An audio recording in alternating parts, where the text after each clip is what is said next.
We're on day number 5. It is the final day of group stages here at the PGL Arlington Major. I'm Nat T, and by my side is going to be the beautiful Lizard and the wonderfully beautiful more Sheepstick. Thank you so much, Nat. I'm in love with you. I love you too. So we have Lizard. I said beautiful Lizard. And then Sheep, that's more. Yeah, yeah. I didn't think it was possible, but here she is sitting here. It's okay. How are you guys feeling, though? The final day of groups, it's a do or die for Group A at the moment, but... a lot of my favorite teams are currently about to get knocked out of the tournament. Get so better favorites. I'm pretty sad right now. Yeah, I'm feeling pretty good. All the favorite teams of Sheepo are going to get kicked out. So it can't be better. It can't be better. That's it. You know, you don't have any favorite teams yourself, Lizard. No. I just the favorites are the ones that are playing versus Sheepo's team. Oh, wonderful. Okay. It's constantly changing. Well, we can have a look at Group A standings. So maybe, Sheep, you can outline those favorite teams that are looking a bit shaky down there. No, I'm not allowed to be biased. They'll have to figure it out from my paneling later down the line. Well, it is PSG.LGD up there. They're looking great. 13 wins. Fnatic outside is RNG, OG, Liquid, Thunder, Talon, and Sonics in that danger zone. Those guys have another series left to play, so how you see the standings isn't 100% locked in. The only thing that's guaranteed is PSG.LGD, obviously up there with 13 wins, guaranteed to be in the upper bracket no matter what happens here today. But Group B is a whole nother story. Those guys are already finished. Aster, Entity, Spirit, Boom, going to be going to that upper bracket. We know Boom and LGD are going to be facing off in the upper bracket. Then it's EG Beast Coast scraping in at the lower bracket, and then unfortunately it is Na'Vi and Tundra being eliminated.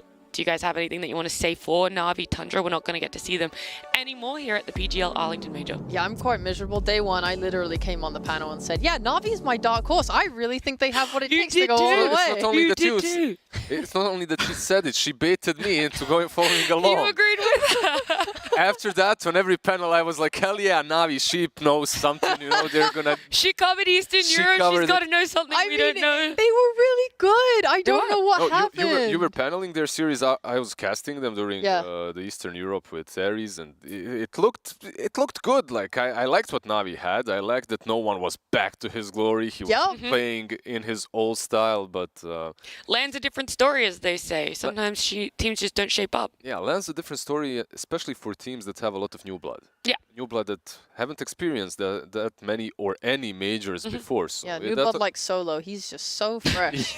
Well, look, Na'Vi, Tundra, they were great. They were fantastic. We enjoyed having them at the Arlington Major, but unfortunately, Group B all done and dusted. It does leave Group A, though, with those question marks. Our Day 5 schedules here on your screen. Talon up against OG is what we're going to cover here on the main stream. That's what me and my panel are going to be talking about. Then it's Thunder and PSG.LGD, stream B, Sonics and Outsiders over there on stream C. And then on the very last stream, it is RNG up against Liquid. Some of you guys might have seen that standings graphic and thought, surely one of these teams is guaranteed eliminated. No, there are still so many outcomes that can happen with these final 4 series. There's a way that we have, I think someone said a 4-way tiebreaker. We have tiebreakers for upper bracket, lower bracket, potential lower bracket, and eliminations. Tiebreakers. There's a lot of different ways that this can still go. Yeah, the moment I saw all the teams and all the points, I'm like, nah. You're like, too I much, leave this to Nat. I leave this to you guys. No, not you guys, just Nat. I don't know math. I'm sitting back there in the green room like, yeah, so if this team goes 2-0, and this one goes 2-0, and this one goes 1-1, that's a lot of different. And then Slacks is just standing there going, don't talk to me, Missy. I don't know this math. He's like, I have a short attention span. And then he walks out of the room. I'm like, cool. Great conversation, man. Feel that, honestly. I don't know what's going on. I have British education. It's great with Slacks always. Comes into the room, screams, something goes out. Walks away. Came in some big Undertaker cape today. Whoa, that's look. I'm sorry. He came in wearing a really fluffy jumper with a unicorn on it. Very white as well. Just completely in the white. Sorry.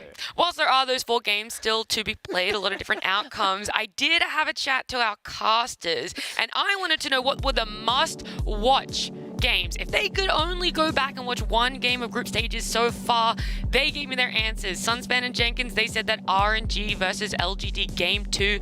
Lyrical and Trent said Talon versus Sonics. I know that they loved the way Talon played at that game. I don't know where that sentence was going. They had a pop-off game on the side of Talon. Lacoste and Gareth, OG versus RNG Game 2. Black and B-Cop like the Thunder Awaken versus Outsiders Game 1.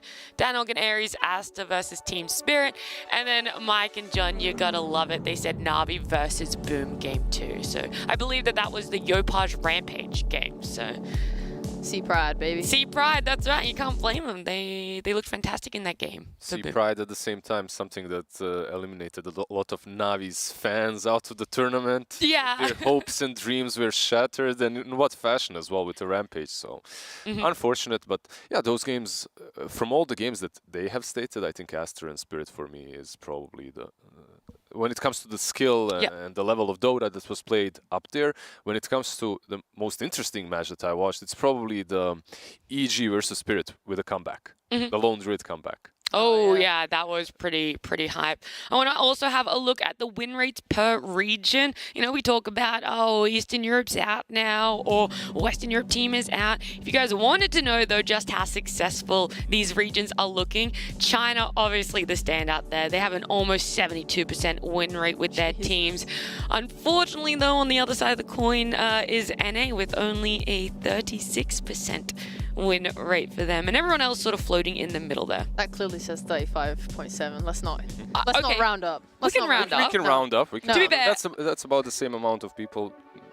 I was going to say, to be fair, if we were rounding, I rounded China wrong. It should have been 71. You're supposed to round down if it's below 5. Yeah, it's 70. 71. I just think, like, at least for me, like South America, I know there's been some criticism, like, of Thunder Awakening doing them maybe a little bit poorly, but they have a stand-in. I think it's, like, okay to give them some slack here. It's hard, especially when it's your mid player who usually does so much for you and your team. Yeah. I really feel like if Thunder Awakening was here with their full roster, they would like not even be in danger. That team is really fun to watch. Like you saw Lost Stockholm, like fifth, sixth they finished. Yeah. Yeah. Yeah, they had a great display. I mean, they still have another game, another series, I should say, coming up today. So there's a lot of chances for things to be shaken up. The other thing I wanted to talk about, though, was uncontested heroes. Every day we start with the highly contested heroes who's been looking to pop off. But these heroes on your screen... There he is, Sheepo. There he is, Lizard. There he Can't is. even finish my segment before you guys jump in. Can we zoom in into No. second row, first column? This is as close as you get to Meepo, but any other hero standing out that you're like, wow, I'm surprised that they haven't been picked, like that Dark Willow, perhaps? No, yes. Like, yes and no. Sorry, no to Dark Willow, I don't care about her. Yes, the Bounty Hunter. He was getting kind of an increase in pick rate during Riyadh. There were people experimenting with him as carry, off lane.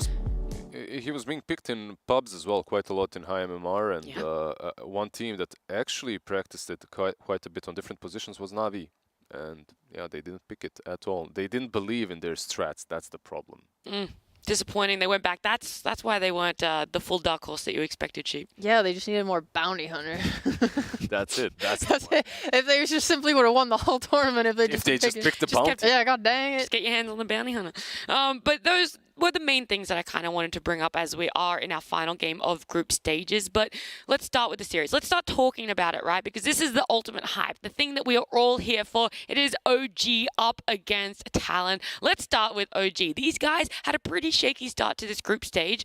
Had a fantastic day the other day where they really skyrocketed themselves. They were down there, potentially eliminated, and now they're going to be looking to be in the upper bracket.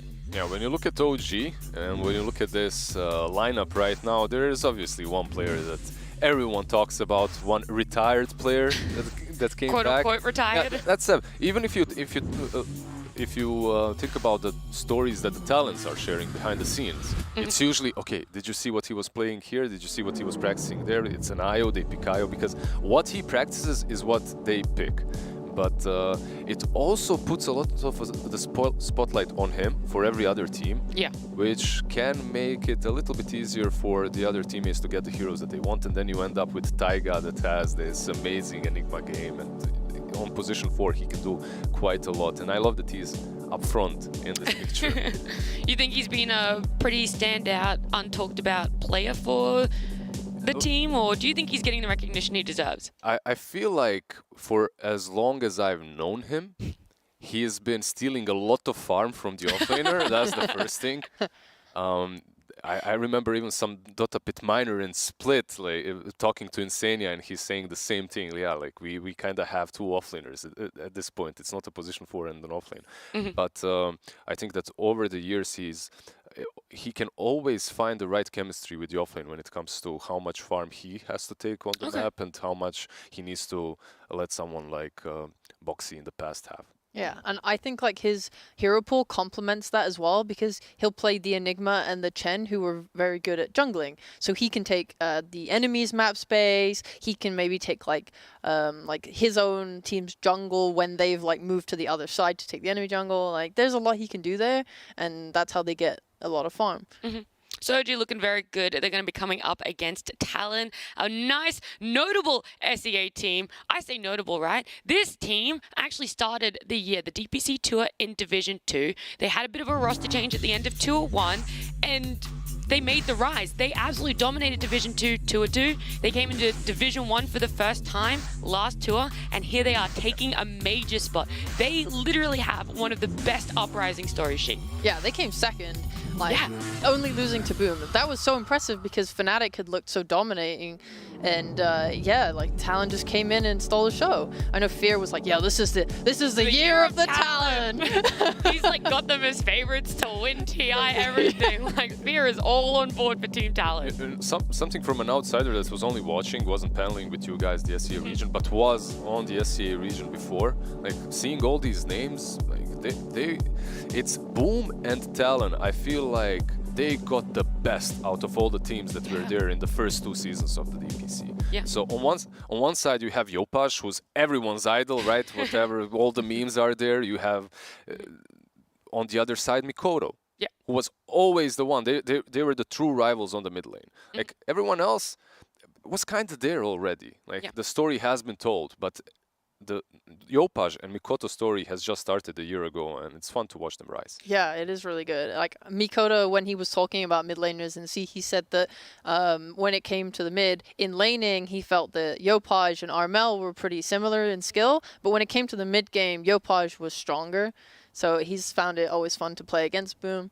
Okay. Well, we're not going to see those guys face up. I do want to talk about talent, though. Yeah. We talked about how they dominated during the tour, but that was with their full roster.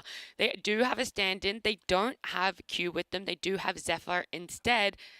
Yeah, Lizard? So they do have Zephyr instead. Yes. Right? But it's not like they got, I don't know, someone across the world to play with them. Like, this is a guy that played with most of these players in the past. He was, last season, he was in the team with one of them. So overall, I don't think that it's a huge detriment to their playstyle overall. I don't think that they should struggle with him. I actually disagree. Yeah, I'm going to fight you to the death. All right, let's go. Let's go. For those who don't know, before you guys get into, before you don't know, they're standing in with Zephyr. Zephyr was on, well, is on T1 and is just here playing with Talon as they're standing in the position 4. So please take it away. Fight to the death. Let's go. Please. Yeah. So Q, the way he plays in Talon is he plays these playmaking heroes, the Tiny, the Mossy. If you've seen Zephyr's hero pool this major, they've given him it a lot. They're like trying to make him be Q, but they have quite different play styles. Q tends to sack KP more and go and play more around Mikoto mid, and then he will be more of a pseudo carry going into late game. He's a lot greedier. Zephyr is much more team orientated. He's strong early. He's more of a traditional support player. He doesn't help Mikoto as much as Q. Gets those big team fight capability heroes, right? Yeah. Well, yeah, I can see that. I can definitely agree with your point. I still think that I'm right, but your point is also. I think that's valid, but I'm definitely right here. Another notable thing about Zephyr that I really want to bring up personally is how notable he is on Tree. Treant is one of his most famous heroes, right? And I just don't understand that Talon didn't play it until yesterday. I can't. For the first time, they finally drafted in Treant.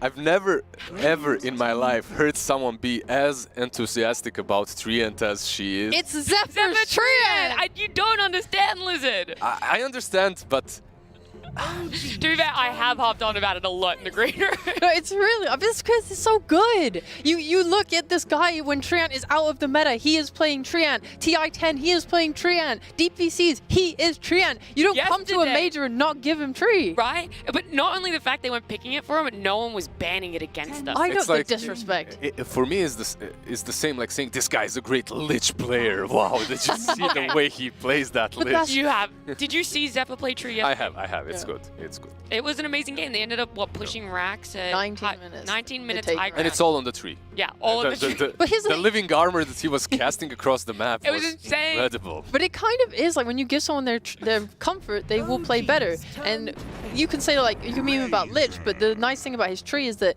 everyone has this idea, Tree is a slow hero, it stays in a lane, it doesn't do anything, but Zephyr can make it look active. Yep. And the different item builds can definitely do that as well. Like some players go for Meteor Hammer, some go for Whale, some go for Blink Dagger. There's just so many different items. Some players go for Quelling Blade and deny Oriole Estlets in the lane as well. That also works. I feel like hell yeah. I feel like I've distracted us a little bit. The draft is on screen. We went on a little bit of There's the tree. A Zephyr. But they don't just come on, man. phase, they got more important heroes, bro. But OG, go back to that Earthshaker. They have Razor as well. Talon responding. They have the Dawn Batrider. I love the Batrider. You're denying it from BZM potentially in the second phase, and you're giving yourself something that can take advantage of how slow Earthshaker is. The way that teams like LGD and Xingqiu have been really abusing this hero is separating, like, A, the lane, you keep the offlaners off your carry, B, you TP react to ganks and you can, break it apart and just stop things. But Bat doesn't care about it. He has Firefly, he'll fly over it. He just keeps going. Yeah, he's super aggressive. His timings with his spells very early, whereas Earthshaker is quite slow and boring. I have to say, I saw PSG.LGD pick Shaker, everyone followed suit. I saw PSG.LGD pick Batrider a little bit earlier than the last pick. Everyone is following. Look, I want to quickly interject. The Earthshaker, though, for OG actually has a 50% win rate. So as much as it's kind of been ragged on for a support, this getting some wins with it, like the play style with it has kind of had its kinks worked out now. I just want to say I have not ragged on Earthshaker. I have been very supportive of this hero. All right, now you're this is Gods. We hate Gods. Okay. No, from the moment Gods spat on Earthshaker's face, the hero just went on a roll and just won every single match, more or less. But it works well with the Razor. We've discussed this earlier, like with the Razor, with the Bats, with all these kind of heroes that need some help on the offlane, but not a ton of it. Just block the lane, keep the equilibrium back. Shaker can definitely work. I'm still worried a little bit for the Batrider. Like, first phase Batrider for me is a bit sus. You're banning out the PL now, you're thinking about Jug, you're thinking about Lifestealer. Even though PSG.LGD did manage to do it yesterday, it's PSG.LGD. Right. Let's see, maybe Talon can recreate the same story. So I was thinking a lot about this last night. I don't know how good my read is, but when we watched Tundra Awaken play versus OG, I really liked how they abused Seb's hero pool, because he does play these kind of slower, tankier boys, the Alk, the Earthshaker outside of his IO, of course, and they aren't that impactful early. So Thunder did a really good job of having like a strong off lane that abused the weak Earth whatever, and they take the top side of the map really hard, and then their carry, who's had to lane against Amar, not always fantastic, they just take him to the top side of the map and he gets to like farm very nicely and recover there, and they just kind of like out farm OG. And if you can do that, especially on Radiant, which Talon are, you can take an early Roche, like if you draw for it. When TA did that, I was so sure they were just going to like sweep the whole game, because you can abuse this. Do you think that, well, Talon thinks the same way at least, that this Shaker might be Taiga, it might not even be Seb, right? Like they're banning out the IO afterwards. Both of these players can play both heroes. I have seen Taiga in the past play Shaker, back in the Alliance days of Taiga. Do you think it's more like banning IO to ensure Seb goes on it? They're like, well, now they can't pick IO. And he can't play anything else. That guy, I've never seen him play anything other than those two. Just have to ban out Windranger now, and that's it. You're set. I mean, it is good because you can't play against Bat without some kind of save. I mean, it's hard to do that. IO with the reload, I don't. Oracle's kind of a very niche hero, but it is good against Bat. You might see a Liquid player, but I'm not sure about OG. Abaddon, anything with like 5 seconds remaining. Save, Shadow Demon, with all these things, any Purge. cleanse are old Bro, Kyle would call them the cleanses, the contrash people. Oh, they actually do They ban out ban the out win the range. No, we were joking. Oh, God. But this tour, this major, Seb has only played Earthshaker, Io, Wind Ranger, Alk. Alk actually did win, but it didn't do a whole lot. It was that sacrificial laning stage. I'm actually surprised for one hero that has been banned out by OG, that's the Chen. They banned it out themselves. I've seen Shaker, Razor, Chen. Shaker, Chen plus that Prophet, like so many times, and it's a trio that works very well. But why did they ban it out? The hero that has been picked, right? Like you were talking about one sort of counters to the Batrider, and that's these cleanses. The other one can be the Nyx Assassin. Love Nyx, yeah. It's kind of a semi-save. Oh, the tree! Wow! The tree! Now it looks What? like a Where? fool. Now it What looks a like dumbass. a fool. Idiot. What a idiot. moron! I can hear someone in the arena shouting about it. Slacks. Oh, all right, all right. Wait, I have two things that I want to point out. One, short tree, but Visage coming out begs the question: where is Dawn going? How do we feel? This is Dawn? probably a KP Visage. I just think it's like he likes control heroes a little bit with his brew, with his Visage. So some good old offlane Visage, you're thinking? It's just probably a 5 position Dawn, 5? if I had to guess. Yeah. And then you just put tree in the offlane, or I don't know, maybe they want to lane. You can lane Zephyr Dawn. bot with the tree too. You can lane Visage 3, you can lane Visage Dawn. Both of these lanes are pretty strong.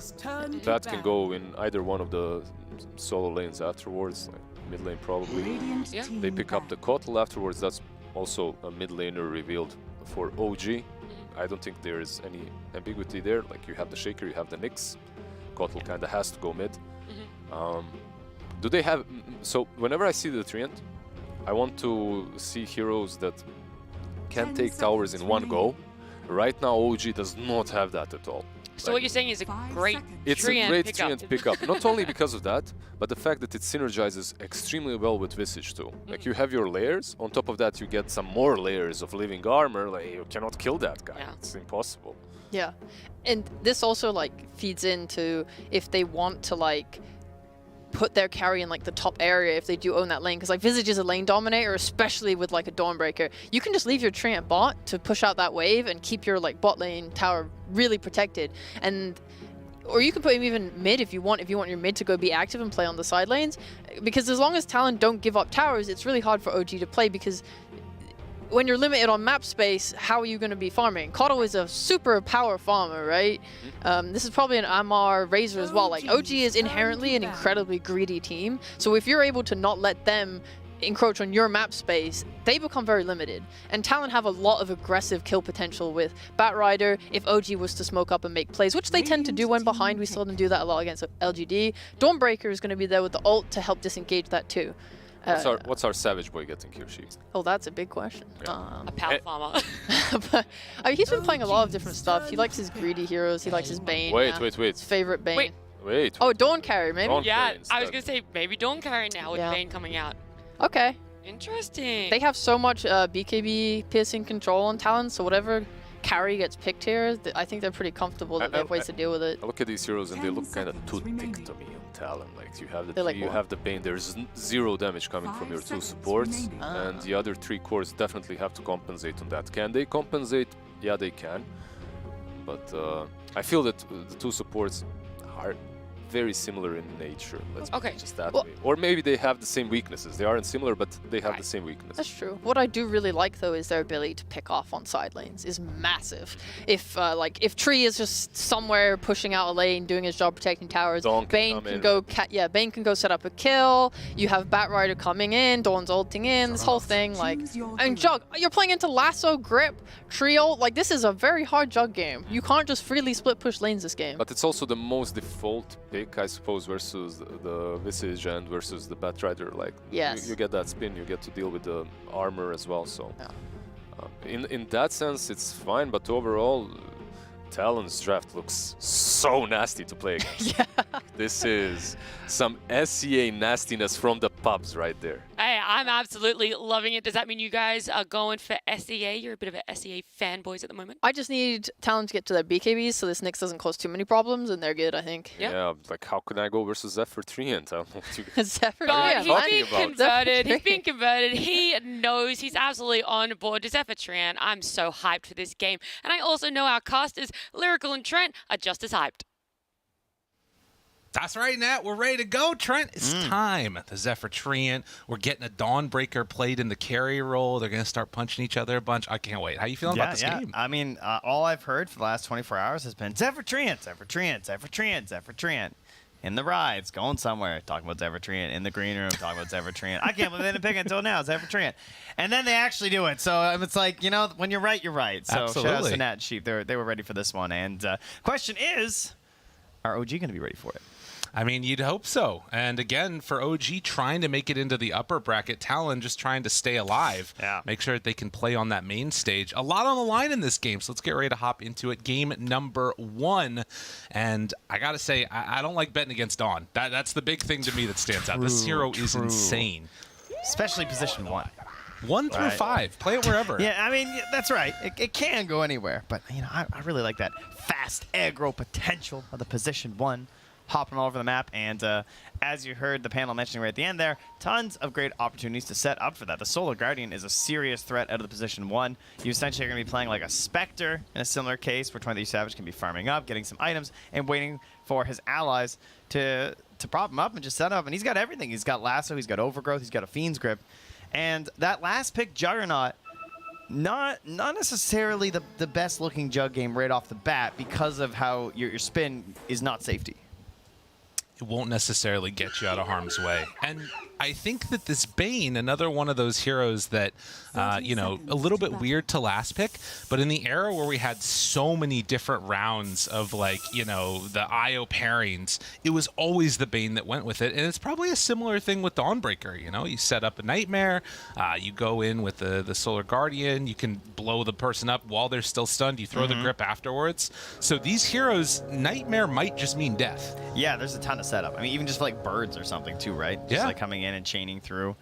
Always being protected by the potential from the Solar Guardian. So, OG side though, yes, the Jug, it looks a little bit rough because of the spin, but there's a good reason they picked it. It is still something that can enable a timing that they want to shoot for. We've seen the power of the Healing Ward all across this group stage as we now run into the final stretch of it, as you got all 4 streams running right now with the very last series of this group before we find out if there will be tiebreakers. And so many different things can change. I think Fnatic is pretty much close to being confirmed that they're through to the main event, but there's still a chance that they could drop down to the lower bracket. They're second place in the group, and then you look down as far as Talon, and they're still capable of staying in, even though they've lost a bunch of these games. I mean, even Sonics with 10 losses, they're not necessarily out of it either. Like, it's kind of crazy how wide open this final day of play is, and it's all going to be decided within the next 2 hours. So keep your eyes peeled. We'll keep you up to date at it all on the panel. But for now, at least, it is going to be, after the 3 bounty runes picked up for OG, some early pressure onto Amar. Hyde throws out that brain sap. And meanwhile, this mid lane here, Makoto just now getting up to level 2. The Caudle versus the Bat Rider. Yeah. A lane where you kind of just hit creeps back and forth a little bit, you know, have yourself a good time, and then you go and farm the small camps. Both small camps unblocked right now. So neither team prioritizing that as an issue here. And you're unlikely to see a kill in this situation unless you find some sort of a flame break bounce back at level 3 from Makoto maybe. But even then, you kind of want to put 2 points into one of your other spells. You don't really want to go 1-1-1 on Bat Rider mid. So there's just not a lot of opportunities for kills. Yeah, it's going to be a back and forth one for a bit there, for sure. As Zephyr will chase Yuragi through the trees. The healing ward is already down, but you can see the power that you get out of this. Got some big right clicks, and not easy to sort of stand toe-to-toe, particularly with the Visage, because every hit that you're throwing out on the Zephyr tree, he's also getting more stacks up of that Soul Assumption. Oh, and Seb just continues to make this work as the 5 shaker. You know, Zephyr, I'm surprised he didn't punch that Courier. Didn't really have a moment to see it in time. I mean, that never feels good, right? You're spinning to run away. Yeah, just from the punches. I mean, that's tough. It's got the big damage, you know, this tree. The hardest hitter at the start of the game. But not terrible. I mean, look again, it's sort of, the lanes are in a weird situation right now, but Amar actually has a big wave that's going to push into him as Dawnbreaker tries to get a little bit of separation there. Taiga going for the courier snipe, not going to connect, but you can see 9 and 2 versus the 8 and 4 with the wave still shoving in this bottom side. There's a potential as the levels go up for, I mean, both heroes to get kills. I like this idea, though, of having the Dawnbreaker versus the Razor, because you have that hammer for the breaking the link, but then they also have the Nyx Assassin with the Carapace, right? So you're going to have these different tools. It's like playing versus a Bat Rider, where you're using the Carapace to stun, and now he's got both in the same game. So a couple interesting tools they might be able to use to stop 23 Savage from getting away from that link in this match. Another healing ward dropped down, and still Yuragi trying to last hit in spite of all of the spam that's going his direction. You can see the value of having that healing ward, and maybe that alone is part of the reason why they ended up taking this pick. Like, imagine if he didn't have this. Yeah, there's not a lot of heroes that can sustain through this unless you're getting your, like, Chen plans and stuff with various creeps, or your dedicated healers like Warlock. So by getting that in your position 1, it's one of those ways that you can free up Seb to have these greedier position 5 heroes that he's been playing since Stockholm. Yeah. When he's put into this role for the team. Already has the soul ring done. I mean, it's not great for Yuragi, don't get me wrong. He's got 9 last hits right now, but I think a lot of other heroes might have been dead. Soul ring, exactly. So, you know. Yeah, gotta take the good with the bad, right? Yeah, it's a bit of a defensive one for him, though, as mid lane Makoto will find himself the water rune, and that's 4 minutes. So in 2 minutes, we'll have our famous 6 heroes mid at 6 minutes. That tends to happen in a lot of the games that we're casting, where all the supports are going to rotate in. It gets a little wild. This is a big jump here. Makoto going all the way forward for BZM, was not anticipating that flame break, and Makoto seizes his moment. And again, there's not that many moments, right? Like, it has to be one of these situations where you can get the flame break and you have points in the napalm. The Coddle has to make a mistake, has to get a little bit greedy. Just an excellent snipe there from Makoto. Whole wave is going to be pushing under his tower, as that's a lost out farm experience, and the Bat Rider going to be very happy. As down bottom, or top rather, they're going to get the pressure back onto Seb. Soul Assumption, he'll have it back up again. Is it enough damage for the kill? Not quite. One for the courier snipe now, too. They drop down that healing ward, and on the bottom side, Taiga in some trouble. Hyde trying to get the kill. One more punch is all that he needs, but he doesn't quite get the vision. Taiga and Amar with the outplay. That was fantastic movement through the trees there from Taiga, just ensuring the last little bit of vision wasn't going to be there. Oh no, back to mid. BZM wasn't supposed to go like this, tries to get away, and will manage to survive. So Seb, good job making that rotation. So that could have gone much worse. And oh, is he going to die to that? That's a lot. Not quite. That was a little scary. It's okay. Bane is coming in. Hyde's like, you know what? I might have died, but I'm here for you, bud. Yeah, refills the bottle in mid. Makoto able to dodge the second volley of the Illuminate. Now, meanwhile, though, Yuragi up top, look how low he is. He's stuck now behind this tree as to cut his way through. None of this feels good. No, because Seb's TPing mid to save BZM, which is great, because then he would have been doing the walk of shame back, but... This has got to be the most healing wards cast in a lane that I've seen in a very long time. It's like, man, I wish I could level this up. It just feels too bad to do it, unfortunately. God. And his courier is dead. He can't get the phase boots brought out. My man's just sitting there with a wand. Feels quite bad. Yeah, you're really going to steal your mental at this point when you're 14 last hits on a jug at 6 minutes. And they keep the pressure going. Yuragi has to dodge. There's no spin. Seb tries to save, and good job with that, but it won't be enough. Can't quite get a perfect angle there on this time, so Seb able to get out of there. And I mean, even Seb has to be a bit careful right now. There's a dive potential, and getting this type of a start for KP on the Visage, if he can get this level 6, so you're really going to start to move into momentum. Zephyr just outplayed him, right? Because he walked back there behind the tower holding the ward, and Seb knew that.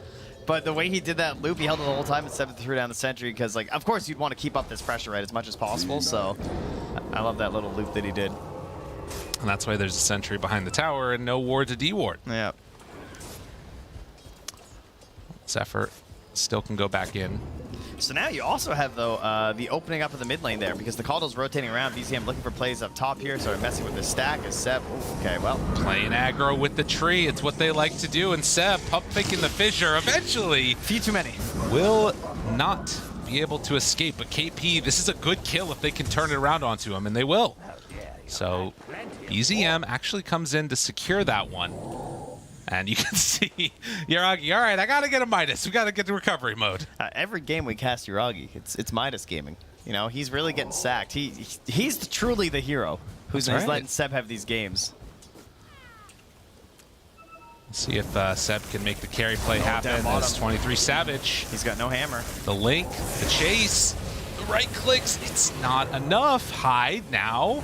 There with the Nightmare. Trades over to Seb. Makoto will secure a kill onto this Earthshaker while Yuragi up on the top side.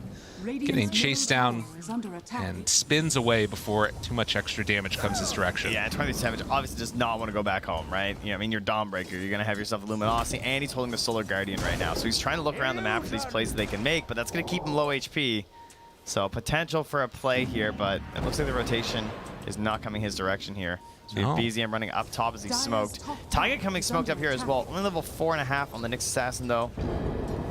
But they want to try and pressure this level 6 Viscers. KP has hit his power moment. And Yuragi. Oh, there's a ward here. Baiting this, waiting to see if they wrap around, and the vision comes out. KP spotted, tries to get away, but the stun is there from Taiga. The Birds doing some good job of getting some extra damage, and the Solar Guardian is enough to keep him alive. The Birds take through some of it. Yuragi, after the Omni Slash, is going to get pummeled, punched. Is he going to go down? The Healing Ward's still out, keeping him alive. That Healing Ward, the most valuable spell of the game, and somehow OG, they do connect with the kill in spite of the 23 Savage rotation.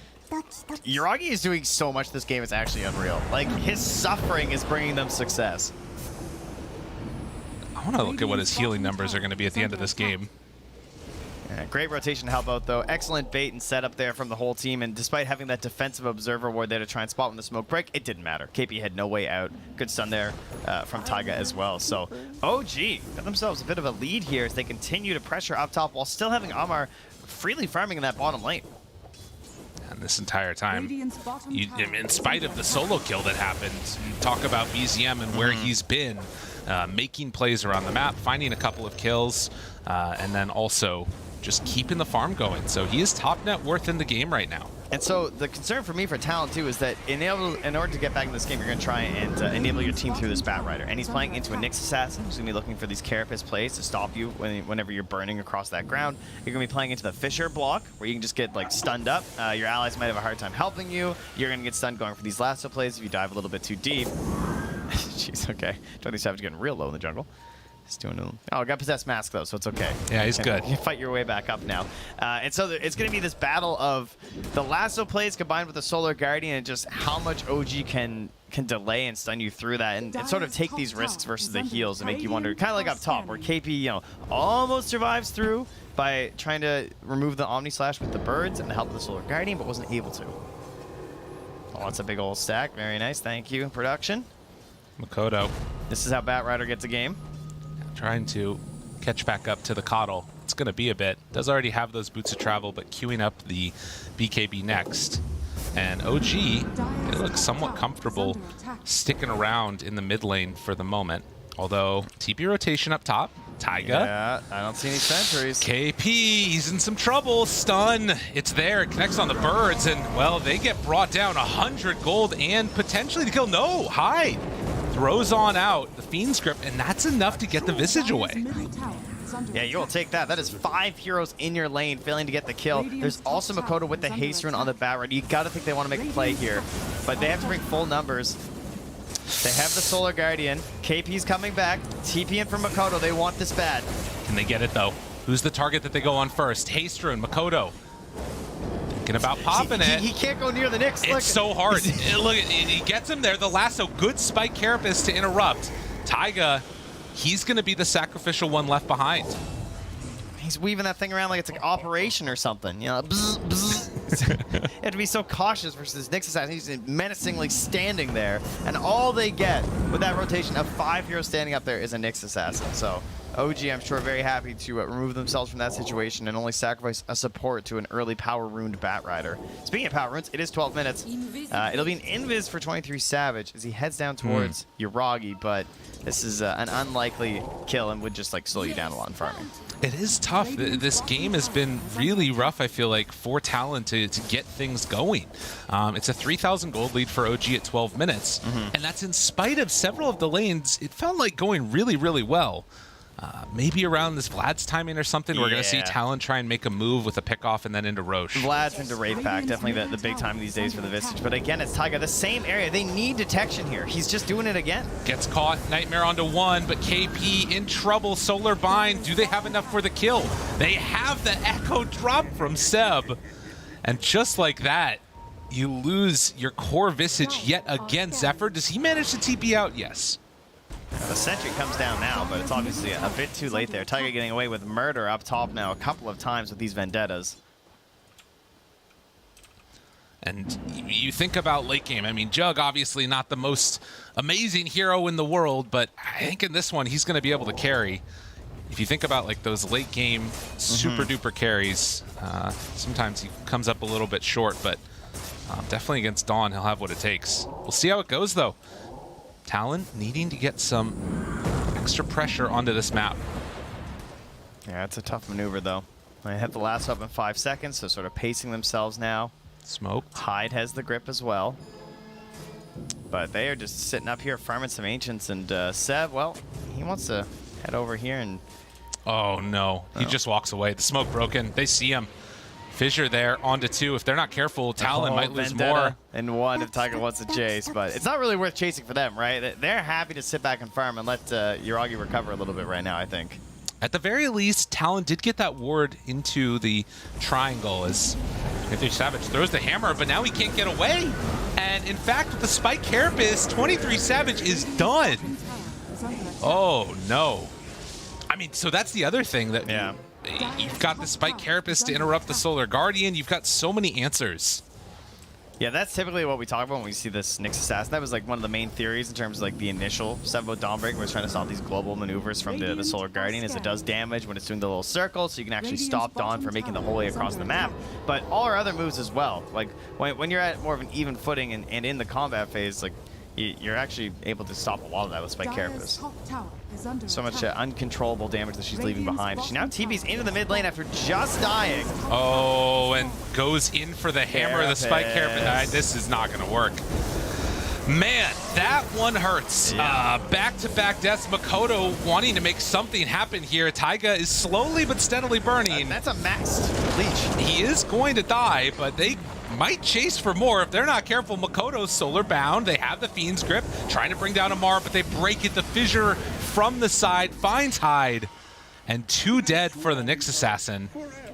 It's all coming up OG. Yeah, it really is. And they are struggling to enable some of these heroes on Talon. KP almost into the Wraith Pack, which will help a lot, as these fights are pretty condensed, and it's going to help reduce a lot of this damage. But Zephyr with the max out Leech Seed, it does help get the kill onto Taiga, but unable to get a couple of these saves onto 23 Savage because of that. And now you're at that point where you really feel the need for the Blink Dagger on the hero. They need a lot. Yeah, they certainly do, looking at that total plus win percentage, huh? I mean, it's tough. And for OG, they've made the right moves. They've sort of held back when they weren't strong, and now they're really coming into their own. You look at these next several minutes, and I mean, they could potentially... It's a little bit tough for them to Roche, I guess. Don't have any of that minus armor that's usually there. Oh, no. Caught him again, down bottom. Taiga has just been all over Savage this entire game, and, well, Makoto trying to play a little bit of interrupt on the other side as they're buying their time with the Dawnbreaker, and they find themselves at least 1 kill. The Razor does go down. Hey, I'll take that. Gotta get something. Yeah, at this point in the game, Talon happy with a trade. Just tries to stabilize a little bit while they're giving KP some time to farm up in the top lane.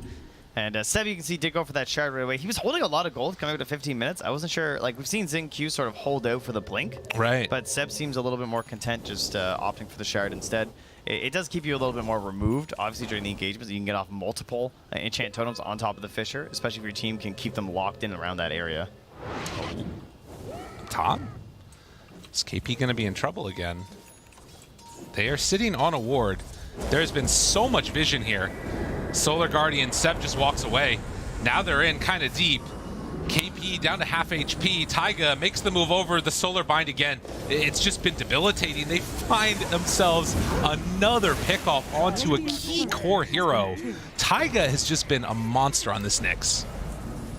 Yeah, that's one of those games where you would see and you go, wow, why doesn't everyone just pick Nyx Assassin? But it is sort of a perfect scenario because they came out ahead in the laning stage from OG.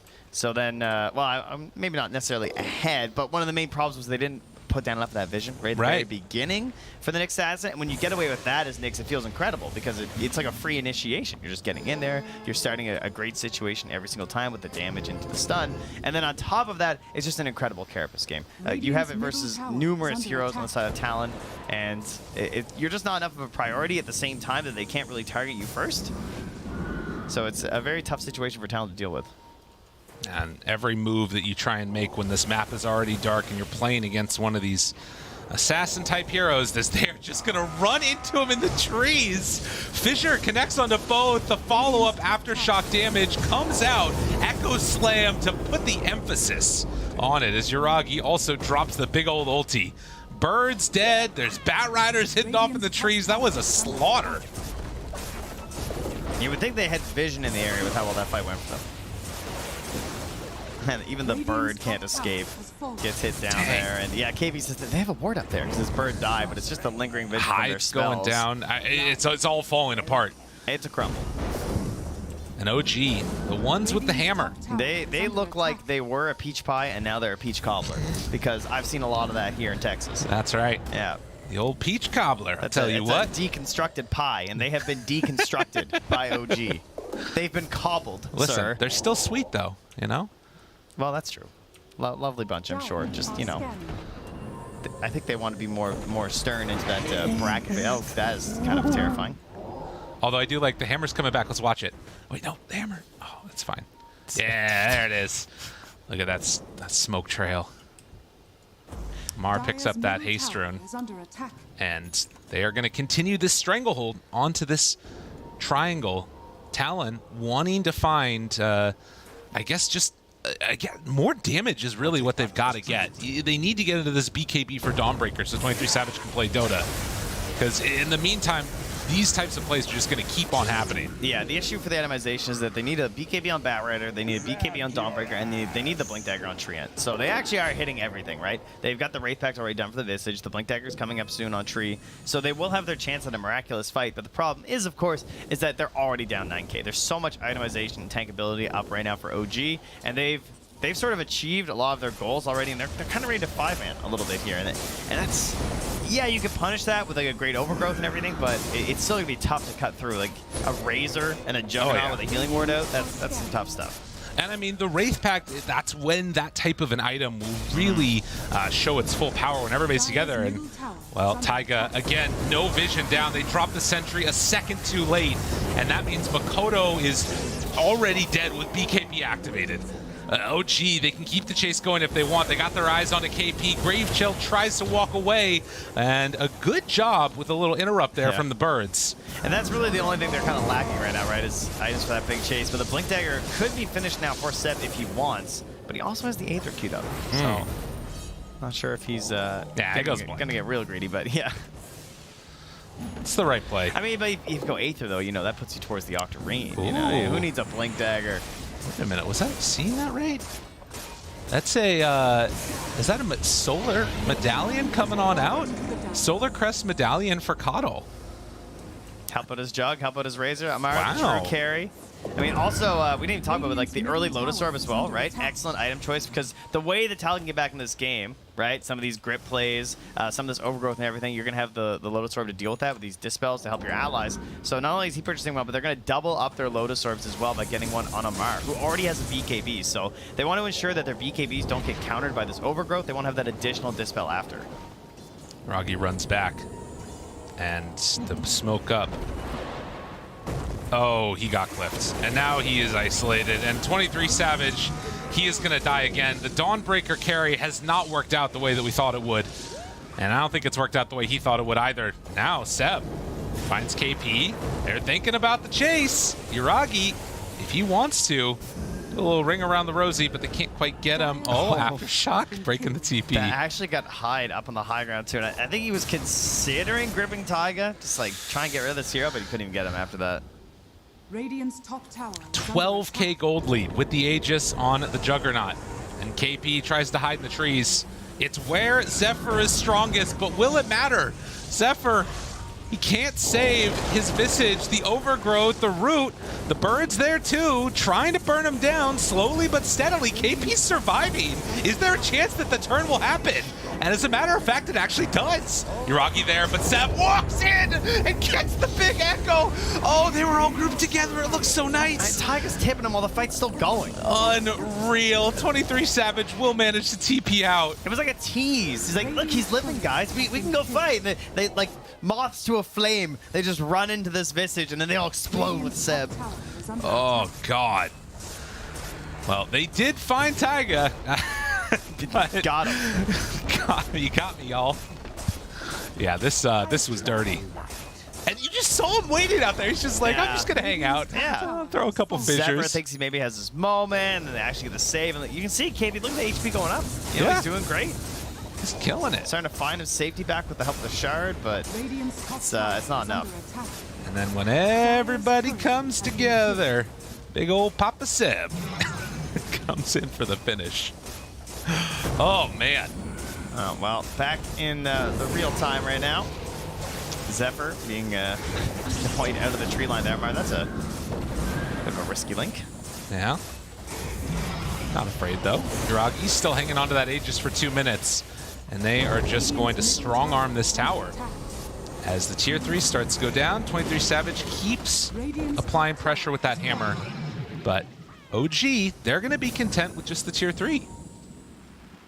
Or not. They're going to go in with the next creep wave. 2 minutes left on this Aegis. Everyone's up by Yuragi. He doesn't mind. Throws down a healing ward. So Zephyr has the blink, has the overgrowth. Oh, stopped up there from Amar. Again, get back, tree. All right, Zephyr, we will not have it. No big overgrowth starters. Kodo flirting with an idea. Oh my God, he got him again. He got him again. He can't blink. He's done.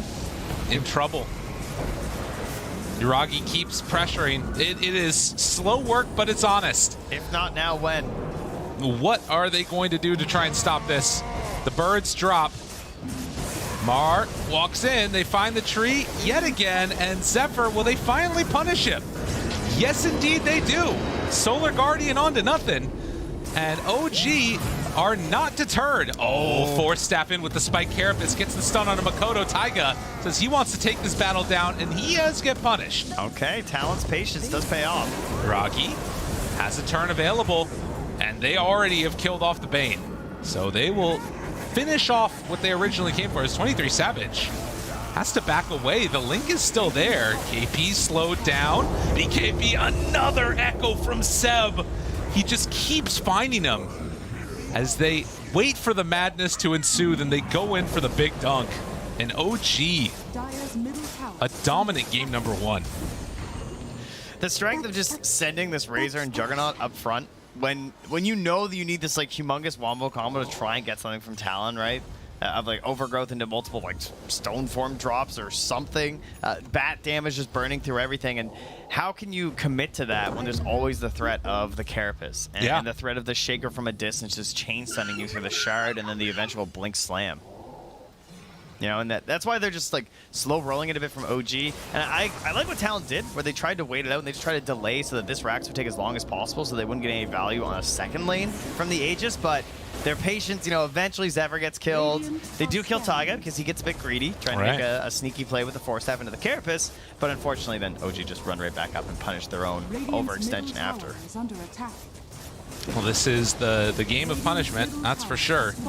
They have a Echo Saber finally completed, as well as that Shard done on the Dawn. BKB ready to go.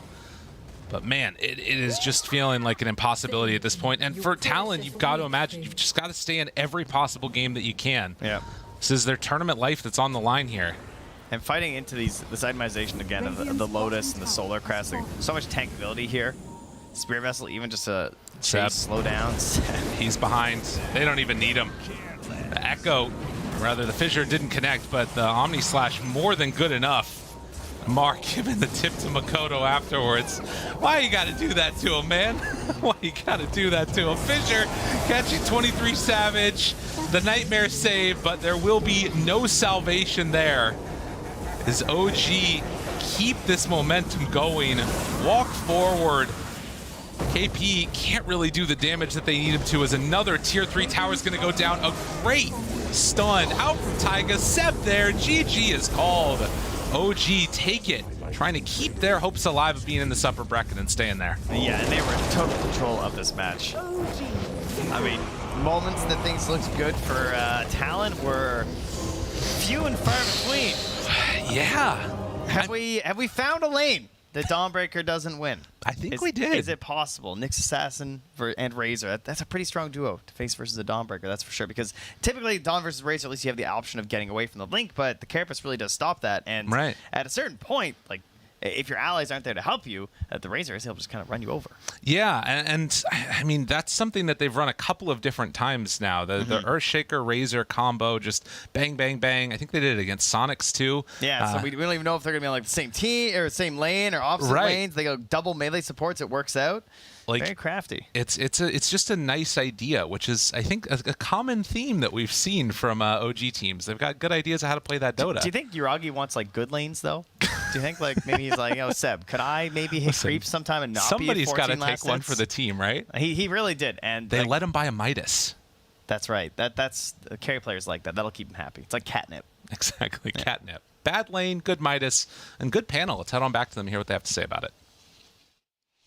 Hopefully we have some good things to say about this matchup for both sides. OG looking great there. They just kind of snowballed. Guys, Talon did not have a chance. It did not go the way that you potentially expected it to. Okay. Yeah. We had some problems. Some problems? Would you like to outline those ones? It wasn't true. It wasn't true. Okay, it wasn't. Yeah, sure. Zephyr was on fire. He almost carried the game on his own. They were killing Jug like in the lane. Like, it didn't work. Okay, to be fair, KP had a really rough game. I'll say it. It felt like they were focusing the top side a lot, and KP on Visage really, really struggled. Yeah, because when we talked in the pregame panel, we mentioned that they needed to take this top tower and open up the map. Like, they open up the map and they defend their towers of tree. Like, that game plan is what they needed to win. But the problem is they didn't commit heroes to this top safe lane tower that they needed to. OG, you look at them, they were literally responding with 5 heroes top. They were fighting with 5. Every single hero came top to defend that tower because they know that if Talon don't get it, they can't play their game. They just brought more heroes every single engagement. If the fact Talon didn't bring 5 of their own at any one point and didn't get the tower till 14 minutes severely harmed their game. I'm outnumbered here. I was enchanted by your talk about this Treant Protector doing wonders. I apologize. I remembered even Zephyr doing well with his Treant ages ago, but like they have a Batrider mid lane, they have a Dawnbreaker safe lane. Those are their 2 most important cores. Arguably, this is sometimes is more important when he's off lane, but those 2 are countered by an Nyx Assassin, both of them. Like, Taiga has been on point this whole game. It's not like his game was hard at all. All he had to do is 23 Savage pops his ulti, he pops Carapace. Batrider tries to go win and catch someone without a BKB. What does he do? He pops Carapace. And that's it. He just runs in front, pops Carapace, prevents any aggression. So it wasn't easy at all for Talon to actually take advantage of this Visage with the birds. The build that Visage went for as well, like 4 levels in Grave Chill and 1 level in armor, makes him a bit easier to take down as well. So that wasn't helpful in the laning stage itself, but I completely agree with Sheepo. If you're playing Visage, like, you have to rotate to him a little bit earlier. I think that was the plan. That was the plan for them, but OG understood it and they rotated a little bit faster in OG fashion, actually. Yeah, it felt like OG just kind of had the number on Talon here. They knew the game plan that Talon had to execute. OG did it. We can see by that scoreboard just how poor Talon was, how hard it really was for them to get going. But talking about that Nyx Assassin, let's talk about some other heroes on the side of OG that really stood out for you guys as amazing plays. I mean, I just really liked. I can't think of a hero. It's more like I really like how they played the map. Okay. I like that they focused on top. I like that when they realized that 23 Savage was having a rough game, because it's like he wants to use his ult to go top and get that kill and push the tower, but because they didn't bring enough heroes, it meant that when he came in with the ult, they didn't have enough damage. His teammates died. Then he goes to like mid lane to try and farm a bit because he doesn't have ult. They come and kill him on OG. I love those moves. Then 23 Savage is super underfarmed. He's having a horrible game. And then OG realized that they can be on the aggressive, because that whole time you have Amar, the carry from the off lane. He's got a load of farm. They're just out farming him. They have more items. They start running at you because they can. They've hit their timing. All Shaker, like we talk about taking advantage of Shaker's weakness, he got over that bump of the early game. And now he's just using Fishers really well to wall off heroes, and the rest of his team are just doing the damage. Yeah, the fighting coming out from OG was amazing. Talon, another thing that you pointed out, Lizard, was you didn't like the dual support of Bane and Tree. Yeah, I didn't. You're completely right. Sorry for cutting you off there, but at the same time, like I felt the same towards OG. Oh. Like their support duo for me doesn't strike me like something that I would like to have in my game. Next Assassin is great here. It's very good versus both the 23 Savage, Dawnbreaker, and the Batrider. But I don't like the combination of the Nyx and Shaker. They kind of step on each other's toes. They don't really contribute way too much in the laning stage, both of them. But it didn't matter because their cores kind of took a lot of weight on themselves. Their cores were not countered in the lane. Let's say this Razor does not have a good lane. It's a completely different story, right? Like if he's countered instead of him being the dominating force. I believe all three of them, BZM, Amar, and Yuragi, they just enjoyed this game quite a bit. Won their lanes. Okay, Jug perhaps not as much, but did decently in lanes. Yeah, very enjoyable game for OG. With this loss on Talon, though, it doesn't necessarily mean they are 100% eliminated yet. We have to check in with some of the other streams, see how the other games are going. So we'll jump to a break. When we come back, we'll have a little bit of an update for you, and also game number 2. Radiant's top tower is under attack.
Let's see if you're a real Giga Chat after all. This town isn't big enough for us.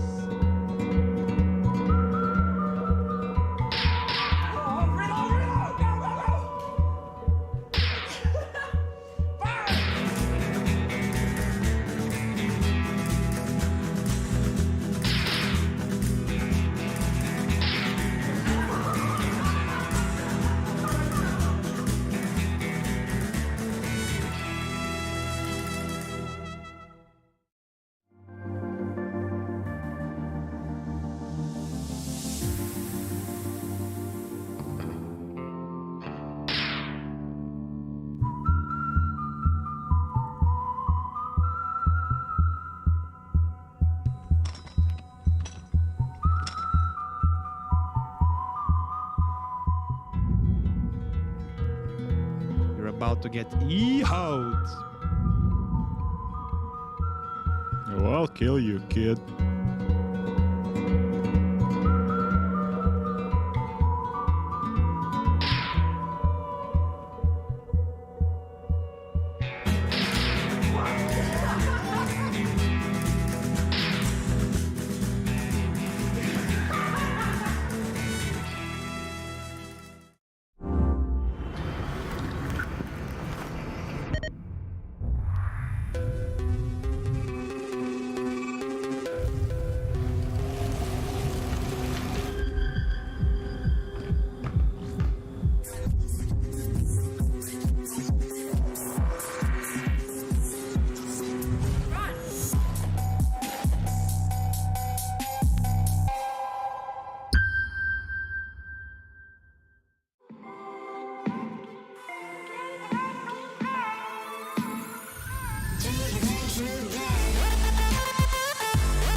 Power can be found in any number of places.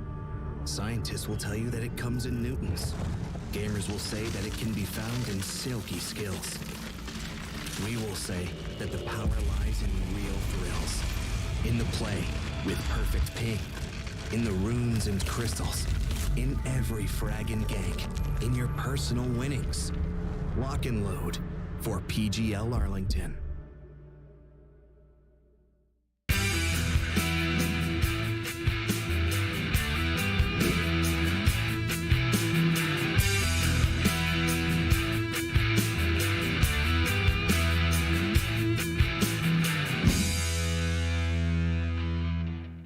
Welcome back, everyone. We are playing the very last series of the Group A group stages here. It is OG up against Talon.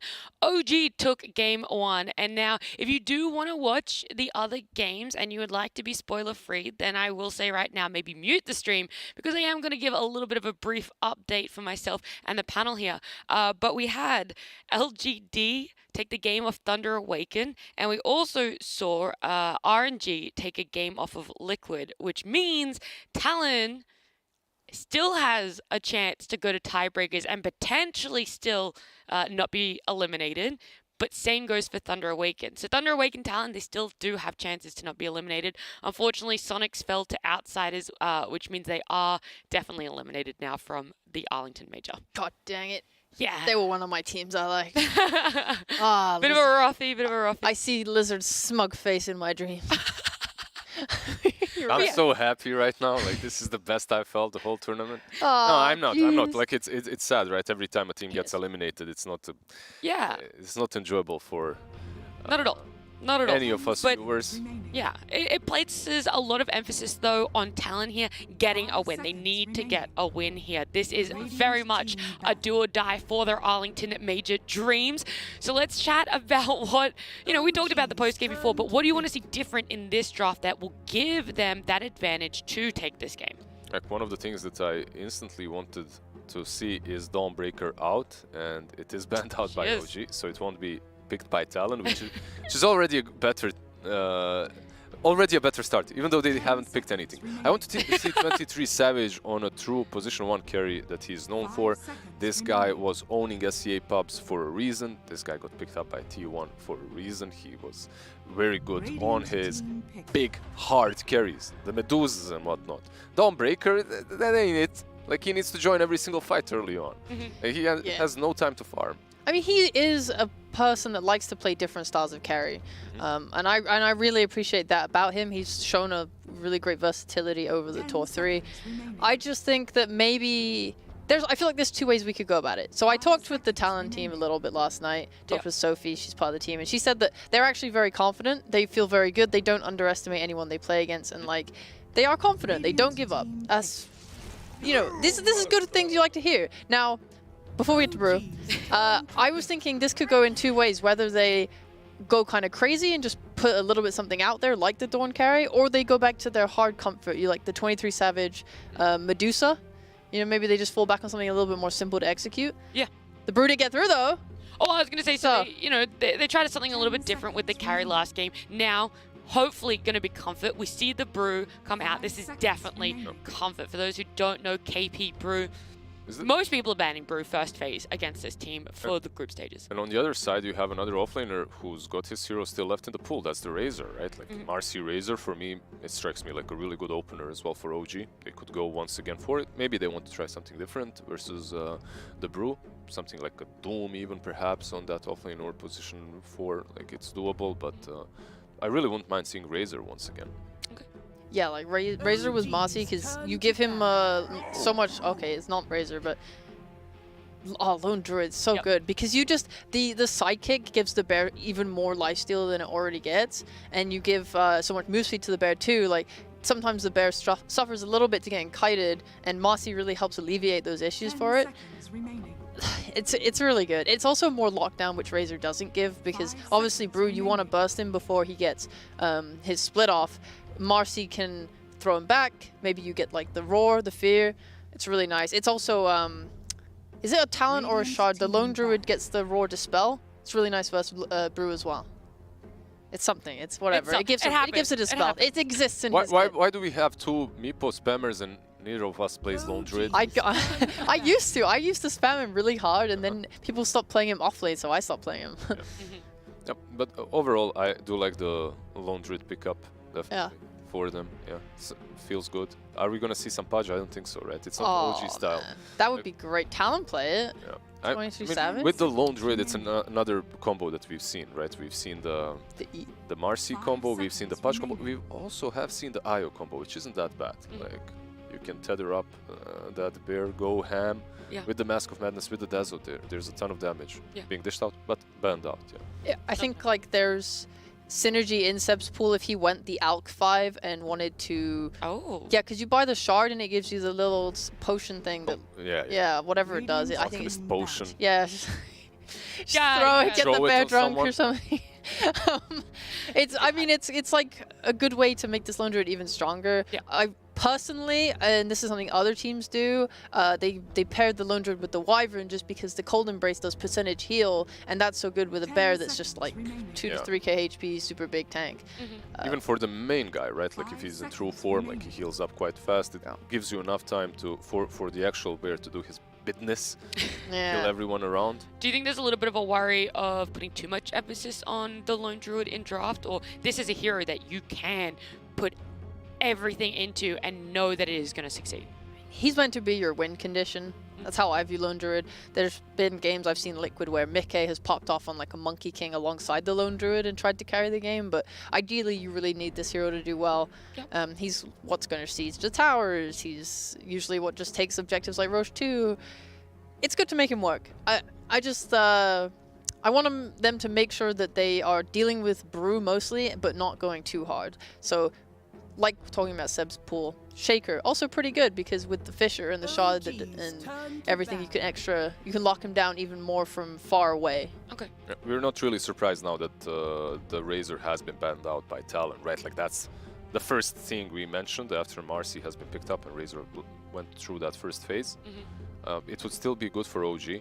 What I would like to see for OG, however, is like Shippo said, Lone Druid doesn't necessarily have to be the win condition, but I would rather see him being that, and then you combo it with any sort of a playmaker from the mid lane, so that you don't step on each other's toes like Monkey King in that game and Lone Druid were doing to each other. I see. So you have a true win condition, you have some playmaker like a Void Spirit or whatever on that mid lane that can catch perhaps the Hoodwink or the Panda before they can do their stuff. When it comes to skill matchups, are you wanting Talon to put a little bit more emphasis in the laning phase? Do you think that that's where some of their strength could be? Or going more for that team fight and trying to capitalize on the mid to late? I felt Talon's problem last game was just in the captainship direction, which doesn't surprise me too much because KP talked about in the past that when they had Fly on that iteration, he was like their vocal captain, and now they don't have it, so they have to be more vocal as a team. And from what the team has said, Q, although he's not here, is very quiet, and Mikoto is also very, very quiet.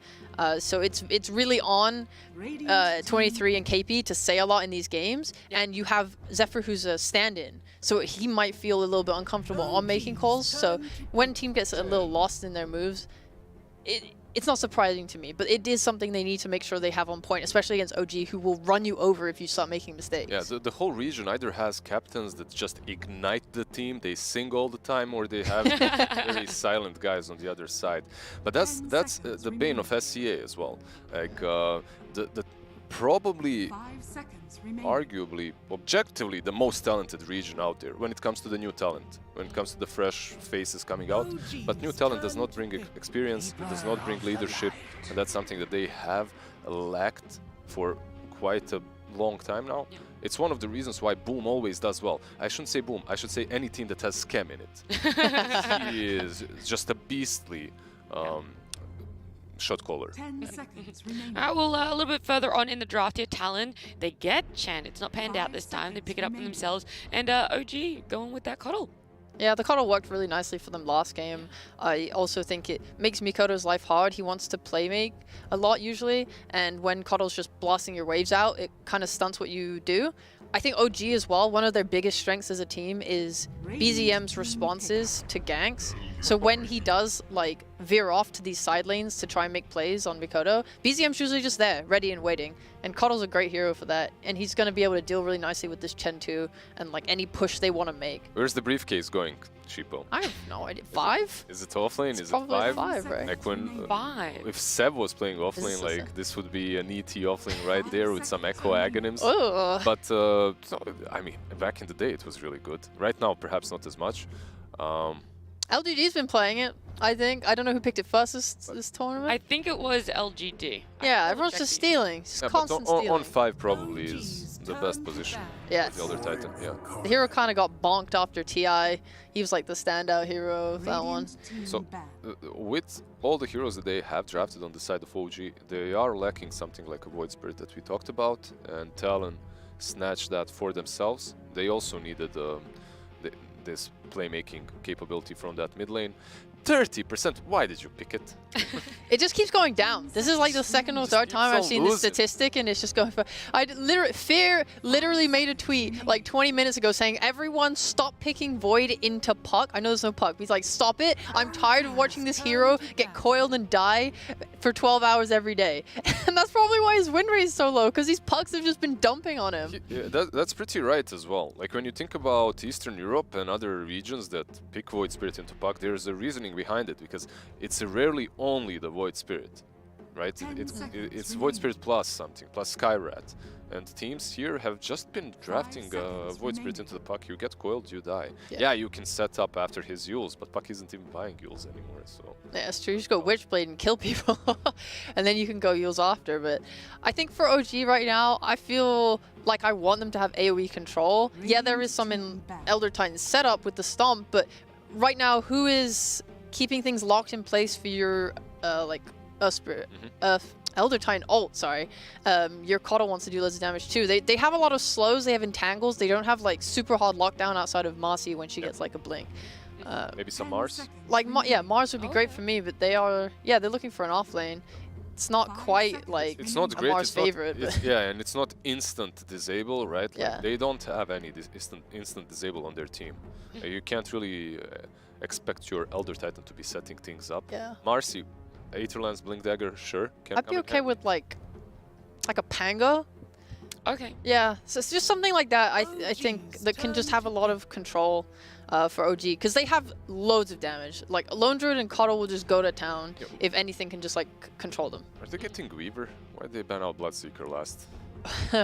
Maybe they think it's a Coddle 5, Coddle 4. Elder Titan? I don't know. When I talked to Talon last night, they said they had like they had one last trick up their sleeve, but so far I'm not seeing the trick. I mean, they still have overall last pick, so that could be the secret card up the sleeve. I mean, maybe the 23 Savage Slark is coming back. That was a Tour 3 fun. That was insane. That was insane. That was actually something that was picked up in the Chinese region as well, with a really interesting build. I don't know if it was the same in SCA. The Radiance first. They did not do that. They definitely not at all. We dabbled in some muddy waters right there with the little fishy. Did it work out? It actually worked. Huh? It worked quite a few times. Interesting. I don't know why. It shouldn't, but... in that game it did. Yeah. Anything else sticking out for OG, or we really are a little bit curious on their direction? I just want control of some kind. They have a lot of... They have a lot of damage. They have a lot of like kind of delay. I don't know, like ways to disengage a bit. But they need that. But they don't have first that one in, right? Yeah, proper control, proper initiation. Nice Stalker. That works fine for me. You get a Blink Dagger. You just jump the Brew. You can kill him. They can be very active with the Night Stalker, which I like. And we know OG love to be active running around the map. It's not perfect, because if Talon do get to a space where they buy BKBs, then it could be a bit difficult. But the problem is, like, Void Spirit doesn't really want to buy a BKB, nor does Brew. Yeah. Some 4-staffs probably necessary on the Chen, maybe on the Hoodwink to help with the Night Stalker jumping the backlines. But overall, I can see why they picked it. It definitely fits their style. Yeah. And they needed this backline jumper. They didn't have it at all before. Oh, this is it. This is the one. PL. This hero get absolutely annihilated by Core Coddle. I have seen that matchup a few times, and it has been nasty, to say the least. Okay, so you aren't really liking what Talon have last picked here, and you think it could crumble with the pace and aggression of OG. I think I saw a PL/GG out at 12 minutes on RNG's side. Yeah, 12 minutes and 34 seconds. Yeah, so let's hope that he lasts longer than that. Well, they did pick PL with that tree game that we were talking about, the one that they were pushing higher ground on Talon at 19 minutes. So is potential for it to go in their favor, but where are you thinking the favor stands? Last time you tricked me, I went with the 3N. Go with your heart. Go with start the heart. first. My heart's go with your saying heart. OG this time around. Okay. Even though they have night and day on their side, I think it's going to work. All right. I think if Talon get 4-stars, they can get KP into a position where he can use his ult. This game could be okay, because the Bear's just going to get lifted. They have a lot of... And then, like, where is a lot of their damage? Like, BZM has to kind of do a lot of lifting. Okay. Well, there's a lot of different directions that these teams can take it, but the only direction we're going is to our casters, Lyrical and Trent. Thank you, Nat. And Trent, there's a lot going on in this game. There's a lot going on in the draft. But outside of that, also, there's this big ecosystem of, like, I'm in the corner trying to do Rain Man, figuring out what the tiebreaker scenario is. You know, at the end of the day, what it comes down to? Winning. Just win, baby. Just win. Just win, baby. Just like your pubs. Same right. thing. Yeah. Well, I heard a lot of little more confidence, too. Yeah, well, at the end of that panel, was this game could be okay if KP ults. That doesn't sound like it's a good start there for old Talon. I feel similarly. Not gonna lie, it looks difficult. Obviously, it's OG. They're looking hot, and their draft once again here. It looks like something they've done before. We get ourselves a fresh face of the ET, but that Phantom Lancer, you know, sometimes you see a hero and you just go, again? Yeah. You know, can he do it? I mean, they've had some success, and it's a hero that can carry a game and can get away with so much with those perfect moments, but it's also a hero very known for getting run over. It is. And, you know, a hero that OG know well. The Seb, very, very experienced in the potential for this hero to come back into a game. But I think that they also have a lineup that is very well suited to just take objectives quickly, shut down the map. And BZM on this Coddle already proved to just be a menace. But will it happen again? Can they keep up that same type of momentum? Void Spirit, a different matchup, definitely, in the mid lane. You've got, you know, this Coddle that's got a really great win rate, 58%, around that 30 mark, I think was what we saw for the Void Spirit. Yep. But they do very different things, right? Like, Makoto is going to need to make a bunch of moves and find some kills. And I mean, he's got one of the best heroes in the game to help out with that in the Hoodwink. That is for sure. Yeah. You know, certainly a hero that can help you assist in snowballing in the earlier parts of this game. 23 Savage does come down to battle with Seb. Sees Tiger and says, well, I'm not winning this fight. Yeah, I'm just going to get tossed back and miss my rune. So with that, OG, they find 3 bounty runes again. not a bad start. There was some chances, depending upon some of the results of the other games, that this one might not end up mattering. But Talon, if they can win this, they might be able to force some tiebreaker scenarios with a couple of the other teams in their group. And for OG, they want to get a chance and sort of secure that spot of the upper bracket finish for themselves. It just provides so much extra value for your longevity within a tournament, starting in that upper bracket, and still very much in the picture for them. Well, if I had to guess this one too, I think they're probably feeling pretty comfortable with their draft. I feel like they got a lot of very strong heroes right now. And, you know, Yuragi looks like he's going to have a better time, is already disposing Zephyr into the bear. Some quality damage up top there. And shouldn't be as sabotaged by his teammates as last game. Yeah, that was a rough one. Sacrifice, sorry, not sabotage. I mean, kind of. A little yeah, sabotaged. A little bit. I mean, I feel like some of you would have griefed and reported that shaker. Like, my shaker has soul ring. Yeah. What's going on? Where's my tangos? We have the same amount of last hits. Yeah. Give me my regen. Has some trading going on down there. Zephyr and Taiga sparring with the hits. And Marcy just keeps chasing. Oh no, she's coming for you. Disposes there. But we'll do a little ring around the rosy and manage to escape. We did see Hyde down bottom on that... oh, nice little stun there. Hyde on the Chen already took over one of the range creeps on the bottom side of the map, and is going to be using that likely for some extra harassment, and then also trying to get some denies with it. Yeah, and Chen has looked like one of the absolute strongest heroes in this entire tournament. It feels difficult to gauge the hero at times because of how it's sort of a, like, it's all about map presence and map movement as Zephyr. Good hoodwink.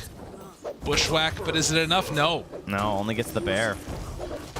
So first blood drawn by Taiga. Playing that Marcy and doing it well. That's going to get that boots gold too. That feels amazing. Gets back in time to deward the camp, but I'll have to wait till 3 minutes to see if we're actually going to spawn there. So mid lane has been going great for BZM. Makoto will grab the ball water room, but not getting pressured too much. Because like sometimes we've seen Makoto, he's like pressuring forward when he can, whenever the illuminates down, trying to get some right clicks in. But overall, Coddle's just doing Coddle things. Only got caught once by the Remnant, I think, so far. So not going to give up any free kills here unnecessarily, as you shouldn't in this matchup. Right. Also, none of the camps blocked, so those small camps still available, as Amar and Seb have a big creep wave coming into him here. It has not been a priority. No. I feel like throughout a lot of this group stage, whereas during the GBC, I feel like we saw it so often. It's getting old, you know? Yeah. People coming up with new tricks. So, like, we want that gold for more tangos. That's right. Yeah, but this big wave pushing into Amar on the Night Stalker has been able to still get pretty decent last hits. A couple of denies along the way there against the PL as KP takes a couple more punches from the bear, as Taiga will retreat back, and they continue to spar over this lane. KP, a Brewmaster hero that's kind of looked hot and cold at various points in the lane is often where it can be a big issue, as the root is there. Bushwhack, not enough. He was so close to level 3 where the Bushwhack doubles in damage up to 150 as well. Now gets it after a creep goes down. So there was definitely a potential that Taiga dies there, but just not quite on the XP. Just a great timing there from OG overall to go, because now you got Yuragi at level 4. In the meantime, down bottom, Seb is just zoning out both the other heroes. OG looking good across all 3 of the lanes. And if they do lose this one, Talon is definitely going to be eliminated. And Hyde, Seb. Oh my god, just taking a lot of chunking damage from the briefcase, man. Yeah, why don't we see this hero again? I mean, yes, I know, but he always gets nerfed, and he always comes back around TI time. Yeah, it's an endless cycle.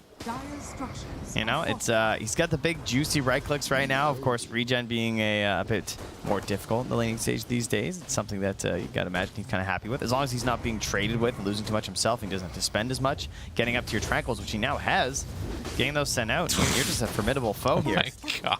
Yeah. He just denied 3 in his face. Oh, clearly his favorite voice line, by the way. He's been spamming this one a lot. That's good. Shout out to Tempest. Makoto. Yeah, he's doing a little juking and dodging there, as there was a rebound and a dispose that would seem in the mid lane.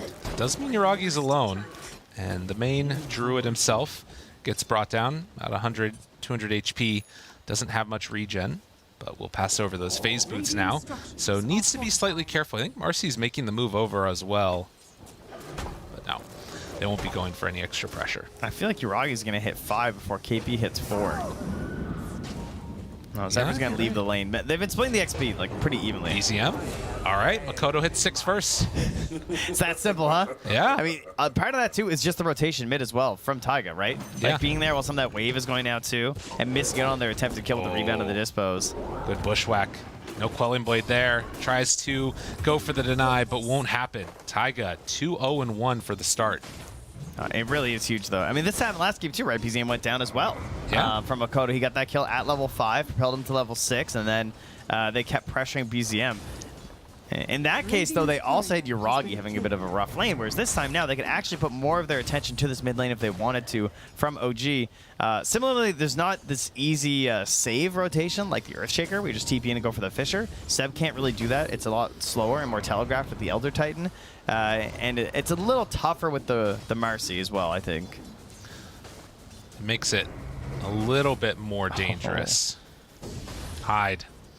I mean, this is a good way to deal with Chen, it looks like. Makoto's coming. Put him to sleep. Can they kill him off? They do. Seb backs away. Makoto chooses a target. It's the Night Stalker. Can they get him, though? Second round. Couple more punches, but Amar just walking out, and they do find him. Through Savage, the one that gets the last touch there. Yeah, a bit scary going for the Night Stalker instead of just going on to Seb, but secure it in the end. Makoto heads back to that mid lane, but instantly 23 Savage being punished here by Taiga and Seb. Oh, that one hurts a lot more as they just moved in and killed him. That is, well, PL dead. Yeah.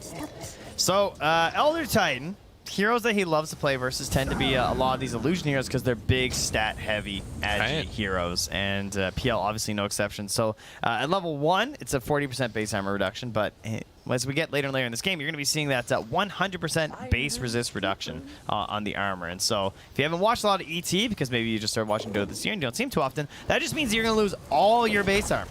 If it's all based off your agi, you'll be at 0 armor.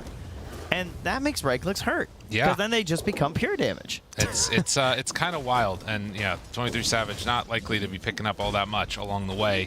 Does already have a Vanguard though, which is a little bit interesting there.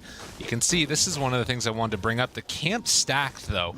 This is why Coddle is still sitting top of the net worth despite the death earlier and Void Spirit getting involved across the map as Amar just going to give him the business. He has a Vanguard. Yeah. And it's still hurting. Like, we often used to see the Hood PL a lot, but this is just an adaptation because of the lane he's in, the Night Stalker, all the right clicks he's going to be facing the whole game. He's going to get a ton of value out of this Vanguard for sure, especially when he's trying to help with some block damage when he's losing all his armor because of the ET, but it is still difficult. Now up top, they're moving in. The rebounded bear, look at that thing go. Bushwhack, KP the runs counter, in. the tornado. Can they kill him? I do have a good chunk of damage there. Taiga trying to stop it with the dispose, but it won't happen. Makoto turns now. Looking at Seb. Zephyr over to the side. The rebound not going to connect. KP comes out of it. Bushwhack finds the Marcy. Meanwhile, to dissimulate, Makoto gets away. BZM rotates in, tries to punch as they do take over the Centaur. Seb slowly walking out of there. But 2 heroes killed off on the side of OG. And Talon finding a couple of nice movements there. And these raindrops from Seb, they give him the confidence to move back in here. You know, he gets bushwhacked. The heal as well. Misses the bushwhack. And Seb, they move in. They come back to life as Taiga right on top of Zephyr now. Trying to hide away. Do they have a way to break it? The stomp is there. Oh, he's too fast. And the rundown. KP also falls. So it was looking good for a second. Salve, Zephyr trying to hide, dodges, but eventually it's BZM with the triple. Such a weird fight. Yeah. And Seb, just no hesitation at all, instantly into that zombie. He's too fast for you to try and TP out in front of him. I mean, try to do it with like the vision block by hopping into the trees and everything, but Seb was on top of that. And overall, a fight that eventually gets cleaned up from OG. When you think about it, at the very beginning, Yuragi went right down, right? True. We saw the counterplay, right? So this Brewmaster versus the Lone Druid, you're going to be taking that Storm Panda for the Tornado toss-up. And he body blocked himself. Oh, 23 Savage, he was probably dead anyways, but BZM and Taiga set up for the perfect kill. Oh, he was blocked by his own illusions. That hurts. Feels like Makoto is just trying to put the team on his back, but they're slipping off. They can't quite hold on. It's like teaching my kids how to piggyback. They don't get it. Seriously, they can't understand the concept. Oh, well, they might understand the concept, but execution has been rough, and KP, he's going to get brought down in the top lane as well. LG, all of these heroes are just so mobile. They get where they need to go so quickly. Radiant's top tower Rebound is a hell of a spell. That's what I'll say. Look, see, they know. The tips over to Ty. All right, nice little circle of tips. That's great. Very well done. Teamwork showing off here once again from OG. They understand. Meanwhile, another game of Amar just hanging on the bottom lane, asking everyone how the game's going. Right. He just keeps hearing ching, ching, ching, 10-4. Oh, great, guys. Yeah. I kicked the carry out. I did my job. Tower down. I'll just farm. Don't mind me. I love how he's the carry of this team. I mean, it's true. It's his world. We just live in it. And it's just worked out so well for them, too, because they play around that Night Stalker when it comes time to move out across the vision. But, I mean, 5,000 gold lead off the back of some just solid movement. Seb gets hit. The ulti KP wants to finish him, but they won't be able to. That was clever. Go over the TV right away, not giving time for any sort of a split into a kill, and then let them siege this tower. They don't necessarily want to split right now, but I think for the kill it would have been worth. No doppelganger. He's just a bully. God. Those right clicks do nothing with the Vanguard, but I know. And he only has level 1 doppelganger too, so it's the 19-second CD, so like he can't even use it to dodge illuminates right now. It's like too risky in case someone else shows up. Super scary. So they get some Chen value. They push this top tower, but Makoto trying to hold the mid lane. Not his best role right now. 3 seconds till sharpshooter. Maybe they can get a pick on one of these supporting cast members of OG and get a chase down after, but the tower's already gone. Yeah, they don't feel comfortable going for This it. ward 2 from OG right in behind, watching all of this. They smoke top. They decide that's where they want to go next. Chen and Brew are up in the north. And Mar down Seb's bottom. gonna try and bait something here. Can they do it? He does have ulti. And KP, I mean, I remember a game of his just the other day where the Brew looked really rough. Wasn't able to get things going for a long time. This game already halfway to an Aghanim Scepter as Unleash is tossed out. Push back high, down low. Taiga life-stealing and off heal. of the Chen. It's so strong. Zephyr, can they kill him off, though? Didn't have a pendants. Taiga getting pushed around, and, well, Makoto, he does find BZM. Push back, blinding light. Couldn't get the heal out in time, and they find Taiga, too. So 2 dead. Amar pops ulti, decides he wants to run in. Zephyr, hoping to escape. Yuragi's there with the bear, as KP is no longer in the ulti form. The sleep connects. As OG keeps chasing down KP one by one. He's just so weak outside the ulti. He's able to use it to bring down BZM, but the rest of the team of OG just rotating. And again, using that speed and that chase down potential to ensure that you're not getting away with these wins just because you popped ulti. Makoto still stuck in here. They see him. Ow, but can't chase anymore, really. He's got the Tumbler's toy. That's true. He can't be caught, right? Sure. Oh, he's a risky guy. He's like, go ahead. Ooh, the bear Quelling Blade. Let's go. Yeah, he's ready. He was super ready for that one. God, these fights just feel like this sort of meandering, slow-rolling, eventual death from Talon. You know, like every second that goes by, it just gets a little bit worse and a little bit worse. But I mean, they kind of have to take these fights on Talon. You can't just lose the entire half side of the map. Yeah, and maybe that can change without like the hand of God or something, but they haven't found a situation where they've seen a turnaround potential from it. Solar Bind going to be running out here. The Stomp still connects. That's a pretty cool combo, actually. That's going to be a lot of amp, by the way, if someone gets caught by that. I think that's like the 3rd or 4th Quelling Blade bear play we've seen. He used it earlier on one of the ones that was like in the middle of the whole grove of trees. Waits for it to connect and then just has the bear ready to go. Yeah. 6-13. Amar inhabiting the bottom side of the map. And Talon trying to get what they can, waiting for an item timing. I mean, a lot of the big ones, the Aghanims, they're still very far away. PL needs to get into even a Diffusal Blade for 23 Savage. Yeah, I think that already they've failed a couple of objectives for Talon that could have given them hope in this draft. Like, yes, I think the OG lineup is stronger, but there were options that could have helped. Oh, look at this board, by the way. They're about to smoke on that ward down there. They sort of spotted all moving in here. Yeah. They're kind of going to know. But this general idea of, like, maybe we can get some kills early with the Hoodwink. Like, try and play off that early laning stage as well as mid-game for the Hoodwink. Like, and they've kind of missed out, right? Makoto's ever now they're jumping and going together, but it almost feels like too little too late. Well, and it's quite literally too late right now if they're trying to catch Amar because he is gone. Yeah, that ward did scout it, and as soon as he ran over there, they just backed away. heads towards the triangle. Gonna help with the Ancients. See how many of these creeps he steals from BZM. Oh, he's trying to be a good buddy there. Oh, wait. Does he take them all? Does he take them all? Now he's giving them over to the Coddle. Surely. Oh, he's got to get him that Orchid. Yeah. Right? They want a nice early tool here versus Makoto. Makoto rushing in towards this Aghanims, trying to give him some power in these team fights, trying to really hit a massive timing. The defensive options actually coming from Zephyr, who's rushing that Force Staff versus the Night Stalker to try and assist. Pretty good versus all the other heroes as well. You might be able to save someone from an ET Stomp, potentially some of the Coddle follow-up as well as the Bear. But right now, a Fear, Chain Stun, no chance. KP, I don't even think he wants to ult there because his allies can't get nearby because there's no tier 1 tower. But he is certainly dead. Yeah, they're waiting for a good fight to sort of present itself, and it just has not happened. 23 Savage. I mean, OG are just going to like wildly run into them. Oh, they might. You never know. They're pretty known for that, you know, maybe. They do have this ward down, though, so they saw everybody behind that PL. Now a smoke. It's calculated chaos from OG, you know? It's not just totally mindless. Oh, smoke on smoke, and again, that ward. This is the best ward you're ever going to see. Diffusal Blade already done.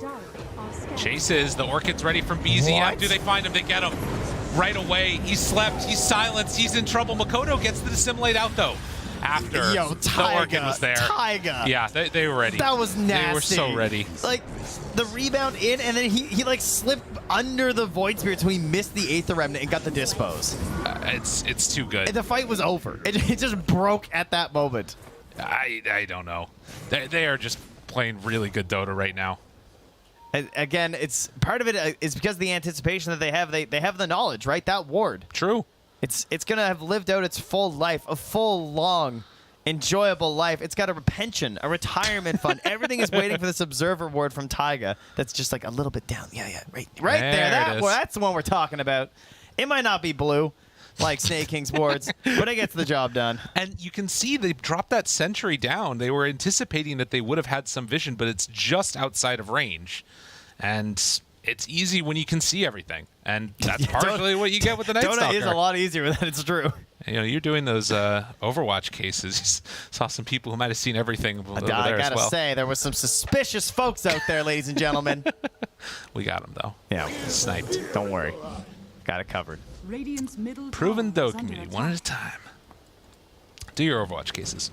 All right, 8,000 gold. Okay, this guy doesn't do his Overwatch cases, so you don't tell them. Practice what you preach, all right? Listen, don't tell them that. It ruins the whole thing.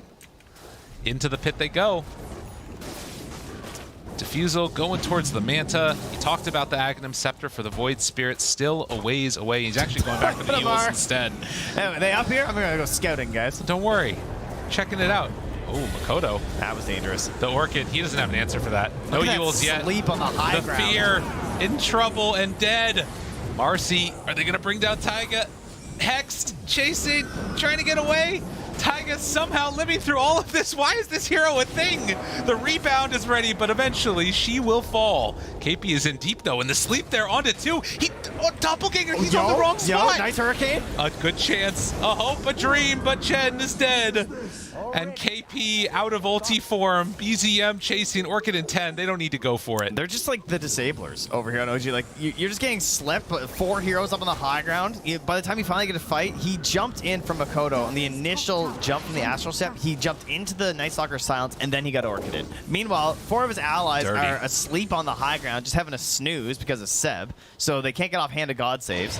KP, it takes so long for him to get the split off before he eventually lifts up the Bear, but at that point, the fight is just so tough. And as you can see here, Amar scouting, he just runs up. Oh, hey. So defensively silences, runs down. Makoto hops right into it, instantly orchided by BZM. He can't play the fight. Meanwhile, on the high ground, they're just slept. They can't help. There's no fun. Where's my team?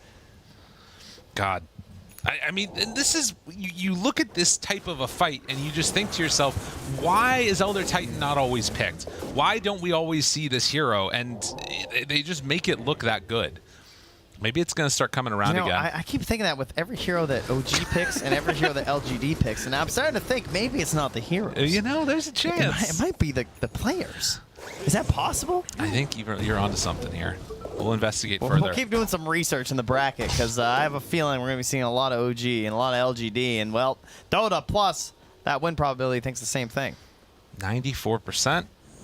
And the game in a really solid position now. We talked about the way that this could go. They won't have the PL online in time, and Void Spirit forced to go back into these like defensive item build, almost done with the Yule Scepter. It kind of leaves a lot lacking for the damage, for the follow-up. Is that Hag's almost done for the Brew? He does have that done on KP. So that's something. They need it. Yeah, the multiple ultis and hoping to find a Phantom Lancer at some point who doesn't get just slept up at the start of the fight, you know? Oh, Zephyr. He doesn't know about that ward. Let's just drop down there. You get the bushwhack. 23 Savage. TP's back home. Doppelganger. Jumps from Makoto. Fear. Chase. Look for the rebound. Can they get him? The sleep is there too. Dispose into the full combo. Comes from Seb. They try and bring down Marcy, but Taiga just backs away. KP right on top of him. And the rest of the team cleans up. Oh, the heal? Entire combo. Rebound out. KP can't bring him down. Yuragi getting mana drained, in some trouble, but the fear is there. He does have an ulti for round 2, but he won't get it off. 3 are dead. There are no buybacks available. And just like that, OG, they're going to claim a tier 3 tower, maybe more. They jump forward, dispose the PL, kick them on in. And everybody dead for nothing. All right, BZM doesn't play the Coddle that much, but even just these games, I have to say, the way that they play the fights with the Illuminate is some of the best call I've seen. Like, I feel like everyone's always ready with the heals. Like, I feel like they're more about the heal than they are actually about the damage from the Illuminate at this point, you know? It's just like sustaining, keeping everyone up, operational, and moving for more kills. You gotta imagine they're feeling good right now. OG well on their way to an upper bracket performance. Depending upon the results of the other games that are going on, they may have just secured it. But 16,000 gold lead. And Talon, to stave off elimination, they gotta search, they gotta find something. But again, they catch Makoto. Yule Scepter, but the dispose, it just sets him up for a second round. Oh, he died on the high ground. Dies in the midst of his astral step. KP pops another ulti, wants to bring down Seb, but they're just not dealing with the heroes that really matter in this moment. Amar still so strong. A really good bushwhack. Marcy dead. Maybe an opportunity here. 23 Savage keeps chasing on to BZM. He dodges the Savage Roar. I need a 2013 Phantom Lancer here. I need tough. this guy who does it all. We need the one who can win the game independently. We need a hero. He's searching for a hero. Amar, he turns to fight the Vanguard, but they don't have the answer for the magic damage. Doppelganger runaway. KP silenced. Chase, heal there. And another round, but they cut the tree that was snagging Amar. He's not going to fall. And as we talked about before, these fights, as they wear on longer and longer and longer, it starts to look worse. And BZM just runs away from 23 Savage. He won't be stopped. Those boots of travel keep him so fast. The heal, keeping him alive. Everybody after BZM. The lift of KP, but that means they can't hit him. Runs, dodges, but eventually they find their man. The Coddle dies, but Seb, can he clean up afterwards? 23 Savage tries to escape. He's broken. He's trying to get out of there. Everybody after 23 Savage, and the dispose to end it. On the bright side, he took them all the way across the river. That's true. So, you know, everyone's back up. Some respectful tips back and forth there. BZM's dead. You know, it could have gone worse, but it needed to go a lot better. Signs of what could be to come, perhaps. Oh, you know, maybe can he make an even more glorious fight next time? There's a chance. I have to say that it didn't look like they were struggling too much with it, if I'm being honest with you. No. Sometimes I think that OG are just like messing with everyone with their itemization, like this another solar crest. Okay. Yeah, they're just pretending. Seb's buying it again. He's like, no, guys, like seriously, solar crest, really good item. But again, it makes sense, right? That this Phantom Lancer, right? That's like their one hope, their one idea of getting into it. So if you can just put that shine on one of your allies, it's gonna help them out. That's right. I got the active right. I didn't even look first, but I did check, and it is called shine. The shine. The shine. The inhibit. You're such a shiner. All the best actives. Thank you. No problem. What's the active of Philosopher's Stone? Doesn't have one. Okay. Hiragi thought that was funny. All right. 16K. Do we have any Philosopher's Stones? So we got the gold coming out here? Lone Druid's got one. Oh, yeah. We've got one on Hoodwink, too. Oh, Lone Druid players, they love that. They always grab it. Oh, definitely. We're going to have the Boomerang, the Hunter's Boomerang, coming out here from our Hoodwink eventually. Well, okay, it's probably not going to come out this game, but... There's a chance. Dare to dream. Well, for OG, they are dreaming of a nice, safe path to victory. So currently farming a few more items. Yeah, the Mjolnir on the bear is a ridiculous amount of magic damage, by the way, especially versus this poor Phantom Lancer and all those illusions. So they're going to smoke in here. They're feeling their strength, leading with the bear. And then Taiga, of course, we've seen this combo quite a bit, I would say, the Marcy and the Lone Druid, right? And it feels so good for Marcy because ever since losing the ability to rebound off of enemy units, you can just use the bear. True. Right? You just send the bear with the Marcy, hops off, gets a little grab. And he just eats up all the Chen creeps, too. Killing off the Observer wards. OG dominating the map. There is some movement up north. BZM spots some of the Acorn shots, and Zephyr does get a quick little run away, scurrying out of there. Yeah, unfortunately, it's still a very difficult lineup, I think, to catch all these waves, right? Like, you see the TPs right away. He better get out of here on KP. Yeah. Blinding Light, Mar, does he pop ulti? They're thinking about it, but double TP's out. Yeah. But now OG do have a wave, so they can make another move if they want, but likely we're going to be waiting for this next Roche. 40 seconds until it's capable of respawning. Yeah, I'm just going to play it safe here. And there's now that Basher finished up for the Lone Druid, so things weren't tough enough already. There you go. And 23 Savage just hasn't been able to get the farm that he needs. With Diffusal and Vanguard, he's still struggling to get into that Manta. And he needs it. There's no doubt about that. I mean, he's been caught by the Orchid a couple times too, right? So true. God, look at the damage on the bear. Just goes in with the sidekick. They also still only have the single Force Staff on Zephyr, so Amar is still extremely powerful in this game. Boots of Bearing is there. And even before Roche respawns, it's a relatively short one. OG testing high ground, not too concerned about the potential for a throw. Stomp. Iragi beats away at that tower. KP That's not what Bear does best. Makoto, they just catch him instantly. They were so ready for that. He lands in the silence, the sleep. Force Staff trying to keep him alive, but he still slept. The Illuminate Blast connects, and OG, they got what they came for. They get the Rex. KP? That's the last one left alive. Have to be careful about that one. And the fear, oh, it connects onto both of them. Good bushwhack. As he managed to escape, brought down to low HP and already dead. 23 Savage is gone. KP also dead. Will buy back, but they're going to have to make do without the PL. As OG, they're coming to claim the last of the buildings. Was not managed to get his ulti off yet. The sleep, the silence, the chase, and KP, he's going to die. There's nothing left in the tank. Makoto also just running back to the fountain, but GG is called. OG with the clean 2-0 here in the last day of groups. Yeah, Talon trying some stuff here with the Phantom Lancer and attempting to get things going in this game, but right off the bat, just OG coming on top in the lanes, unable to make any sort of room for 23 Savage to really farm up this game. And so if the Phantom Lancer doesn't get these items, he doesn't really become a hero. It makes it really tough. And this was something they always knew. It was you know, a roll of the dice, if you will, trying to figure out if it could work. But that does also mean that we have a whole round of eliminations that are going to be coming out now. Talon, I believe that does mean that they're eliminated. A couple other questions about Thunder Awaken. If Liquid's going to be able to make it through as well. There's some chances for tiebreakers. But OG definitely put on a good display here and able to 2-0 it at the end. Yeah, they're proving a lot with their heroes too, I think, across both of these games, just what you have to worry about moving forward in this tournament versus them, because we already know they have super strong options for Amar, strong options for Seb that you're concerned about, and now I feel like Taiga's building that repertoire as well with this Marcy too, and I don't even know who I'm targeting, right? But usually it's Amar in the draft. I don't know where we're going at this point, so good luck if you're playing versus OG. They're looking to be in top tier form.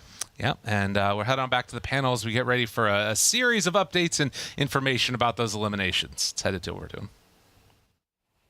There are a lot of updates to come at you guys, but first, what an absolutely insane display from OG. Very clinical, very clean, but Slacks. You know, we have someone new joining us on the panel, and Slacks, I want to know, what do you think of that game? Well, I had a prediction that I'd made back in the back. Today's Undertaking Day, a lot of teams going in. I didn't know that, anybody but Talon will go. I only had time to make Thun. But how many teams just got undertook? How many teams are going home that team? So, over on Stream D was that RNG Liquid game. Earlier, I was fed information that Liquid had lost. That's not true.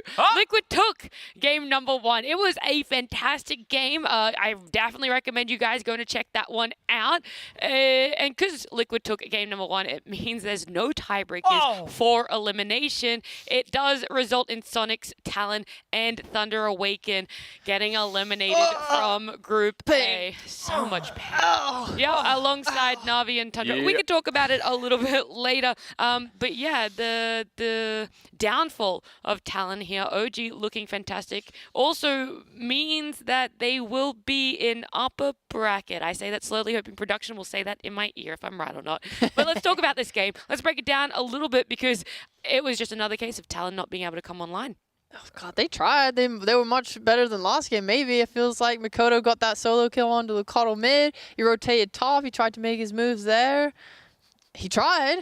It came to a head when the Coddle got his Orchid and just suddenly Mikoto, anytime he jumped in aggressively, he just died. Yep. Watching that was like watching The Revenant. I felt like Leonardo DiCaprio with that bear coming in there tearing them boys up. Woo! If you don't get that reference, it's a good film. Don't watch it, though. Don't watch it. Stay here and tune into the Dota. Because, listen, you're going to kind of tell us a little bit more about the lineup of OG working so well together as we watch a couple of replays. I enjoy his reference quite a bit. Like the bear mold them. Yep. The Void Spirit just couldn't find a place in this game as well. The Night Stalker last week, we questioned it a little bit, but do you have anything for Night Stalker? Nothing? Never mind. No. Think about it. All right. You jump in the back lines, just silence all of them. The Void Spirit does not enjoy playing against that. He didn't go for an early BKB, he goes for Yule's Witchblade. Does help you out versus some other heroes, but not versus the Night Stalker. Then the follow-up stuns from the other Titan, the slow constantly coming in from the Coddle. It's all these small little things, spells that I'm talking about, but really what happened is they got OG'd. OG played faster in game 1, they read them like a book. In game 2, they didn't even have to read it. It's a one-page book, that's this PL. You go in, you crush him in the lane, and you just end the game. Very, very swiftly. And they did great moves. Like, we talked about the Marcy Lone Druid being able to crush this Brewmaster, and yeah, they just like played side lanes, killed him, picked him off. It took them, again, quite a while to take that top safe lane tower. OG played extremely standard Dota. They took the enemy's jungle, they warded that cliff high ground, and they played on it. They poked mid until they could find some kills, went straight to Roche, and it was kind of just all very straightforward from there. Yeah, you got any Texas sayings for those ones, Slacks? Well, you know, as my cousin says, I do. Now, there are plenty of sayings that you could have over here about this game, but I would like to say, you know, a real rest in peace to my boys over at Talon. I mean, it's a talented team, got great social medias, got great everything over there, and I wish them the best. As an Undertaker, you know, you put a lot of teams in the ground. But I will say, Talon's the hardest one. That's right. It is a tough one to put down. A lot of animals can fall down, but not a worm. So you might be starting down at the bottom, but you always got room to climb up. We'll miss you, Talon. We definitely will. I want to know what you guys think Talon should be taking away from this whole experience at the major. First time we're seeing Talon as an org coming to a major and playing internationally. Yeah, they definitely are getting a lot of experience from the major, right? But then again, they were playing with the stand-in, which kind of thwarted their chances a little bit there. They can always use that excuse. I hope they don't. I hope they analyze their games and they learn from them, because they tried everything. Like even in this series versus OG, they tried to cheese them a little bit with a different style of a pick, with that Dawnbreaker carry. Then in the second game, they went full comfort zone. It also didn't work. I think that there's definitely room for improvement, but a lot of potential as well. Yep. Yeah, I think KP said that Southeast Asian teams tend to struggle to adapt well on LAN, and that's why they usually struggle to take these wins nowadays. What can you do? What the hell? What the hell? He's just really making sure they're going in the ground. Okay. No. Oh. I didn't want to be negative. Space. I was we're being hopeful? We're being hopeful. Hell It's not the grave for Talon. They shall return from the depths, as others have. Just not in this thing. Not in this tournament, of course. I'm not an idiot. They are out of this tournament, but we could see them at TI. TI could happen. The last chance qualifiers. For sure. That's absolutely. Second in the DPC Tour 3. I ain't seen no reason why they can't make a comeback there. Bodes well for them for sure. That's it for the series, though, on this main stream. So we're going to do our post-game now. We're going to have a look at our standings. You guys can see how it's shaping up, and it is locked in. It's all solidified now. LGD up there. Outsiders, OG, Fnatic are going to be up a bracket. I believe we're still waiting for some games to play out to know the exact rankings of it. Then RNG, Liquid for the lower bracket. And like I said before, definitely eliminated now is Tundra, Awaken, Talon, and unfortunately, Sonics. I'm sad. That's it. Talon and Sonics were two of my favorite teams, man. This is so depressing. At least Liquid's in. I was hoping for them. I think that 60-minute game was so goddamn high. They made a massive comeback for that one. That RNG Liquid game is still happening over on D if you guys want to check it out. So. I feel for you, Sheep. I know you have some of these favorites, right? But I think the teams that have played the best Dota do remain in the tournament. Yes, 100%. It's not like someone was lucky and just went through and made some crazy comeback off of a lone druid push in the last second. It's nothing like that. I really think that the teams that have remained have just proven themselves to be the best at the moment. Yeah. Well, Group A looked in. Like I said, Group B, though, let's flip over. We had a look at them earlier today. They're also locked in. They have been locked in since yesterday. Aster, Entity, Spirit, Boom in the upper bracket. EG, Beast Coast, lower bracket. And then Na'Vi, Tundra.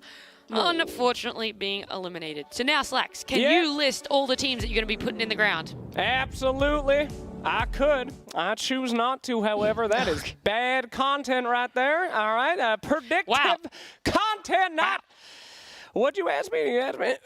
I said how going to fill in the rest of your day because we're done. Back to you, Nat T. Yeah, I will spend the day as I have 100 times sitting in my room alone crying. But that is not something I wish to share on the...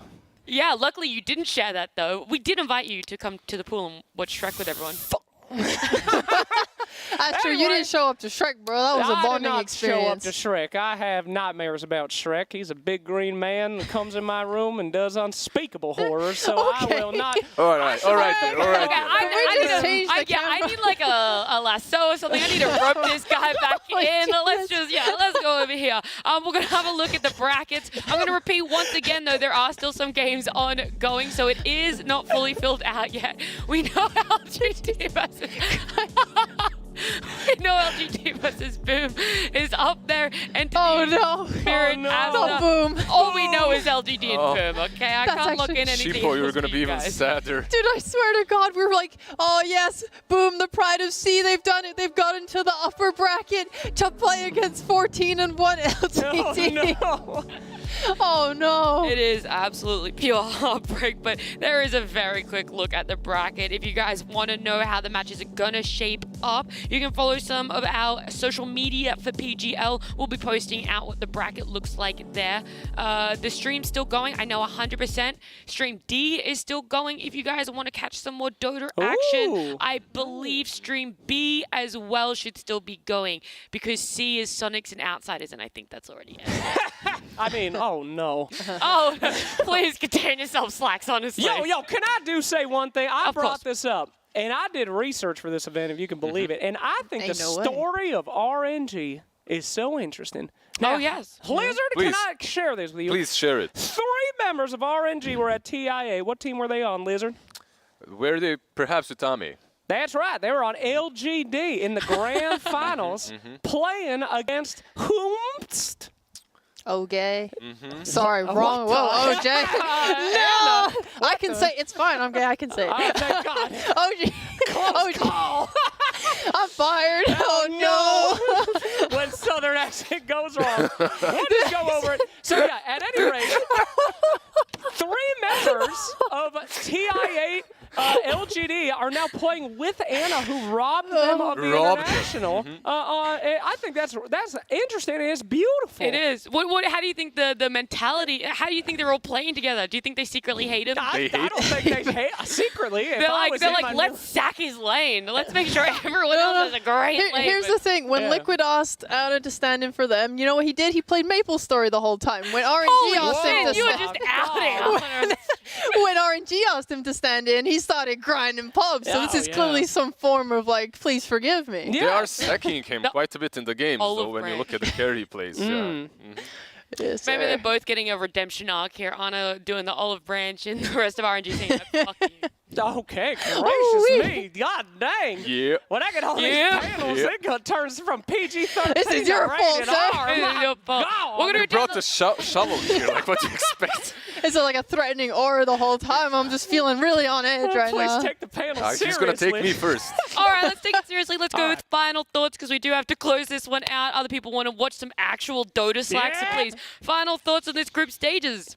It's been a hell of a ride. A lot of teams had to go home. Shout out to those boys. Keep on grinding. Keep on fighting. You know what I'm saying? I know what you're saying. Yeah. You know, my prediction looking dang fine with that PSG. LGD. Yeah. Yep, nice. Keep it on. Yeah, please, just fucking move on from it. Listen. Whatever he said. Except better. Yeah, sure. Like, really good group stages so far. Enjoyable. A lot of quality dotes here and there. Some of the heroes and the meta have developed completely throughout the last 5 days. So looking forward to what these teams can bring that's actually new. Yeah. Yeah. Nice. Awesome. Well, that is going to be the end of the show, guys. It is all about who's going to be able to adapt better when it comes to the rest of this major. But group stages, I want to say done and dusted, but it's not. Again, Group D, Stream D, not Group D. Stream D, there is still the RNG Liquid game going on. So thank you guys so much for joining us in this last day of group stages. And we'll see you all tomorrow for some playoffs.